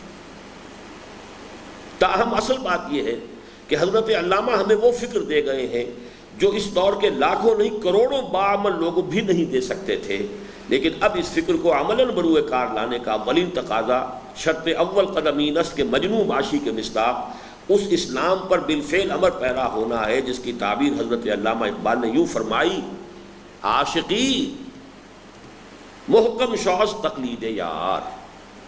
اس کا کوئی اور چیز بھی آئی تھی بیچ میں، شاید آپ نہ سمجھے ہو جی۔ شرط اول قدمی نست کے مجنوں باشی،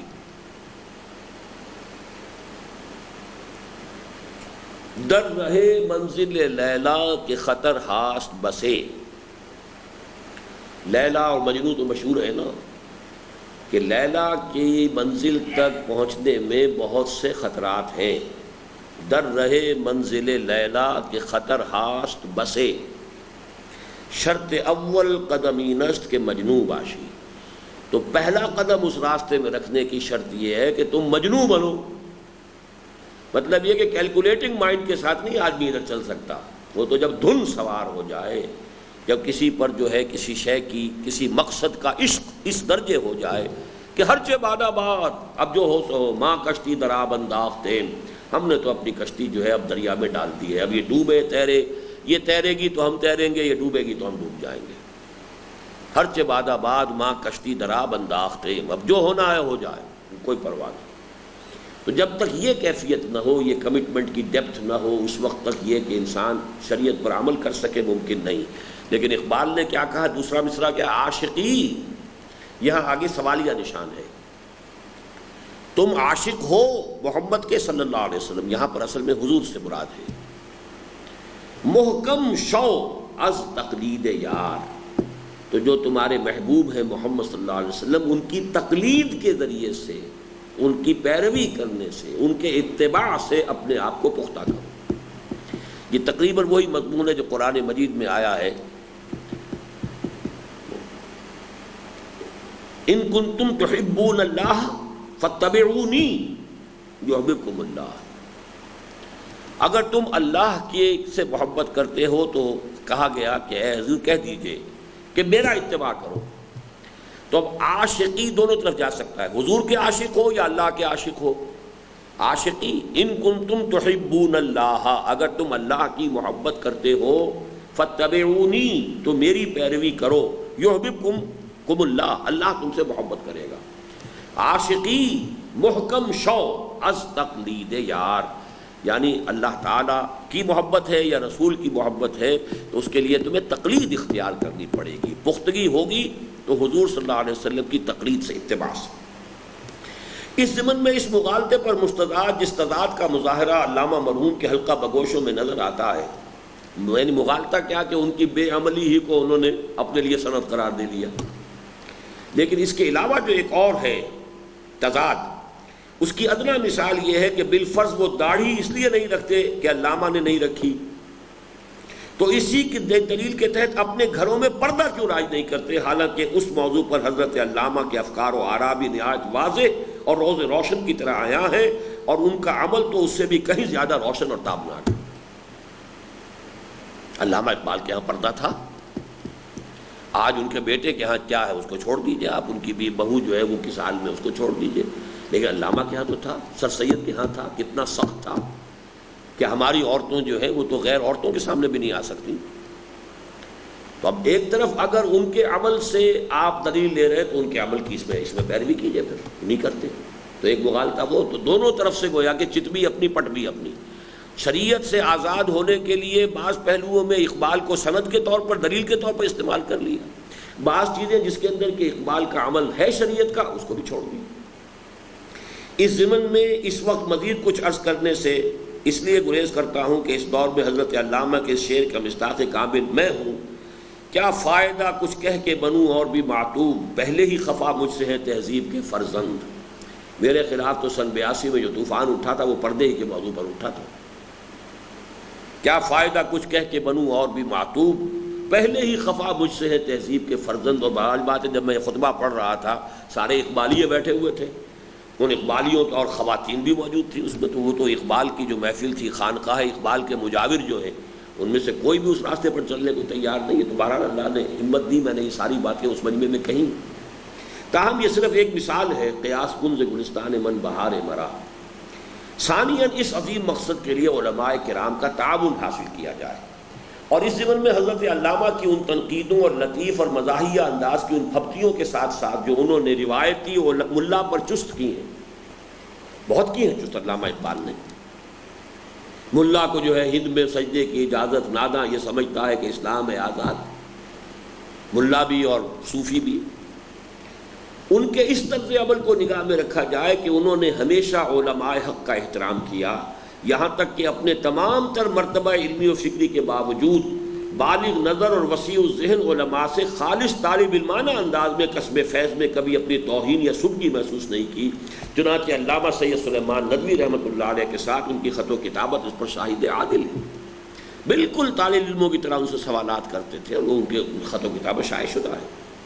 خصوصاً فقہ و قانون اسلامی کے ضمن میں اس دور میں اجتہاد کے سب سے بڑے داعی اور علمبردار ہونے کے باوجود انہوں نے خود اپنے آپ کو کبھی مجتہد مطلق نہیں سمجھا، بلکہ اس کے باوجود کہ عربی زبان پر انہیں عبور حاصل تھا، قرآن ان کے رگ و پے میں سرایت کیے ہوئے تھا، اور خود وہ تمام عمر قرآن میں غوطہ زنی کرتے رہے تھے۔ حکمت دین ان کے ذہن و فکر کی جزو لا ینفک تھی، اور تفقہ فی الدین ان کا اوڑھنا بچھونا تھا۔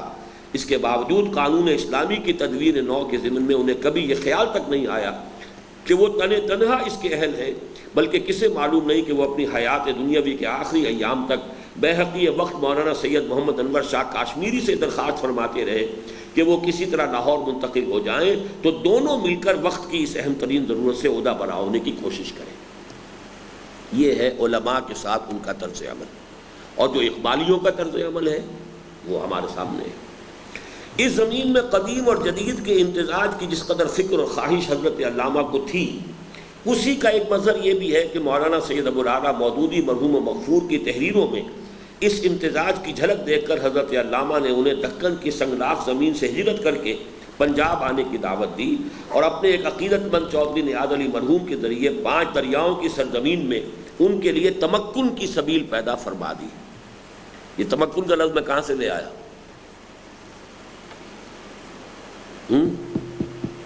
کہیں ذہن گیا؟ جی سورہ کوئی میرے سننے میں نہیں آ رہا۔ آپ بھی ایسے ہی کرتے ہیں جیسے کہ ایک بات بلند آواز سے کہہ دی، ایک ہلکے کہہ دی، تاکہ ادھر یا ادھر کوئی نہ کوئی بات تو ہو ہی جائے گی۔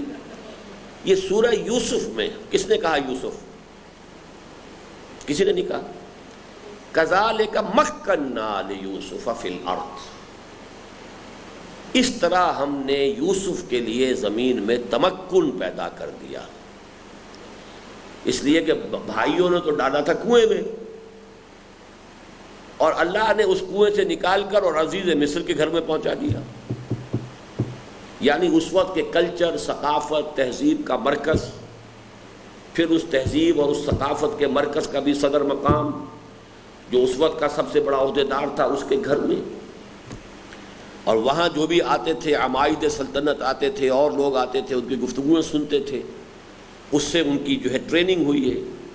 وَلِيُعَلِّمَهُ مِن تَعْوِيلِ الْأَحَادِيثِ، باتوں کی تہ تک پہنچنا، دور اندیشی، یہ اصل میں وہ ساری محفلیں جو ہیں وہاں پر ان کی گفتگویں جو ہوتی تھیں، یہ سارا اللہ نے ایک سبیل پیدا کر دی۔ مولانا مودودی اگر اپنے طور پر کہیں آتے یہاں، کہاں مکان لیتے، کہاں جگہ ڈھونڈتے، کہاں ٹھہرتے، کہاں ان کے پاس اتنا سرمایہ تھا۔ علامہ اقبال کے ذریعے سے اللہ تعالیٰ نے 5 دریاؤں کی سرزمین میں مولانا مودودی کے لیے تمکن، اس لیے کہ وہ جگہ بنائی، دارالاسلام وقف بنایا، مولانا یہ چودھری نیاز علی مرحوم نے، اور وہاں پھر مولانا رہے اور جماعت کا مرکز بنا۔ اپنے ایک عقیدت مند چودھری نیاز علی مرحوم کے ذریعے 5 دریاؤں کی سرزمین میں ان کے تمکن کی سبیل پیدا فرما دی۔ مجھے حضرت علامہ کے اس اقدام کا پس منظر نظر آتا ہے ان کے اس قطعے میں جو آج بھی ان کے مرکز کی زینت بنا ہوا ہے، یعنی یہ بڑا پیارا ہے، مجھے آج لطف آ رہا ہے، گویا میرے ذہن سے یہ بات نکل گئی تھی لیکن اب مجھے خود اپنی باتیں کچھ یاد آتی ہیں۔ یہ جو شعر ہیں 2 یہ علامہ کے مزار پر لکھے ہوئے بہت نمایاں طور پر، بیا تا کاریں امت بے سازیم، آؤ کہ ہم اس امت کے کام کو بنانے کی کوشش کریں، اس امت کی بگڑی بنانے کی کوشش کریں۔ بیا تا کاریں امت بے سازیم، مل کر آؤ میرے پاس، let us join hands to reform this ummah۔ بیا تا کاریں امت بے سازیم، قمار زندگی مردانہ بازیم، زندگی کا جو جوا ہے اس کو مردانگی کے ساتھ کھیلیں ذرا، یعنی ایک ذرا ہمت والا ہوتا ہے داؤ بڑا لگاتا ہے، یہ ایک استعارہ ہے، زندگی کا جوا مردانگی کے ساتھ کھیلیں ذرا، ہمت کے ساتھ بڑا داؤ لگائیں۔ چنا نہ لیں مندر مسجد شہر، شہر کی مسجد میں اس طریقے سے ہم نالا و فغاں بلند کریں، دلے در سینہ ملا گدازیں، کہ ملا کے سینے میں جو دل سخت ہو گیا ہے پتھر کی طرح اس میں کچھ نرمی پیدا ہو جائے۔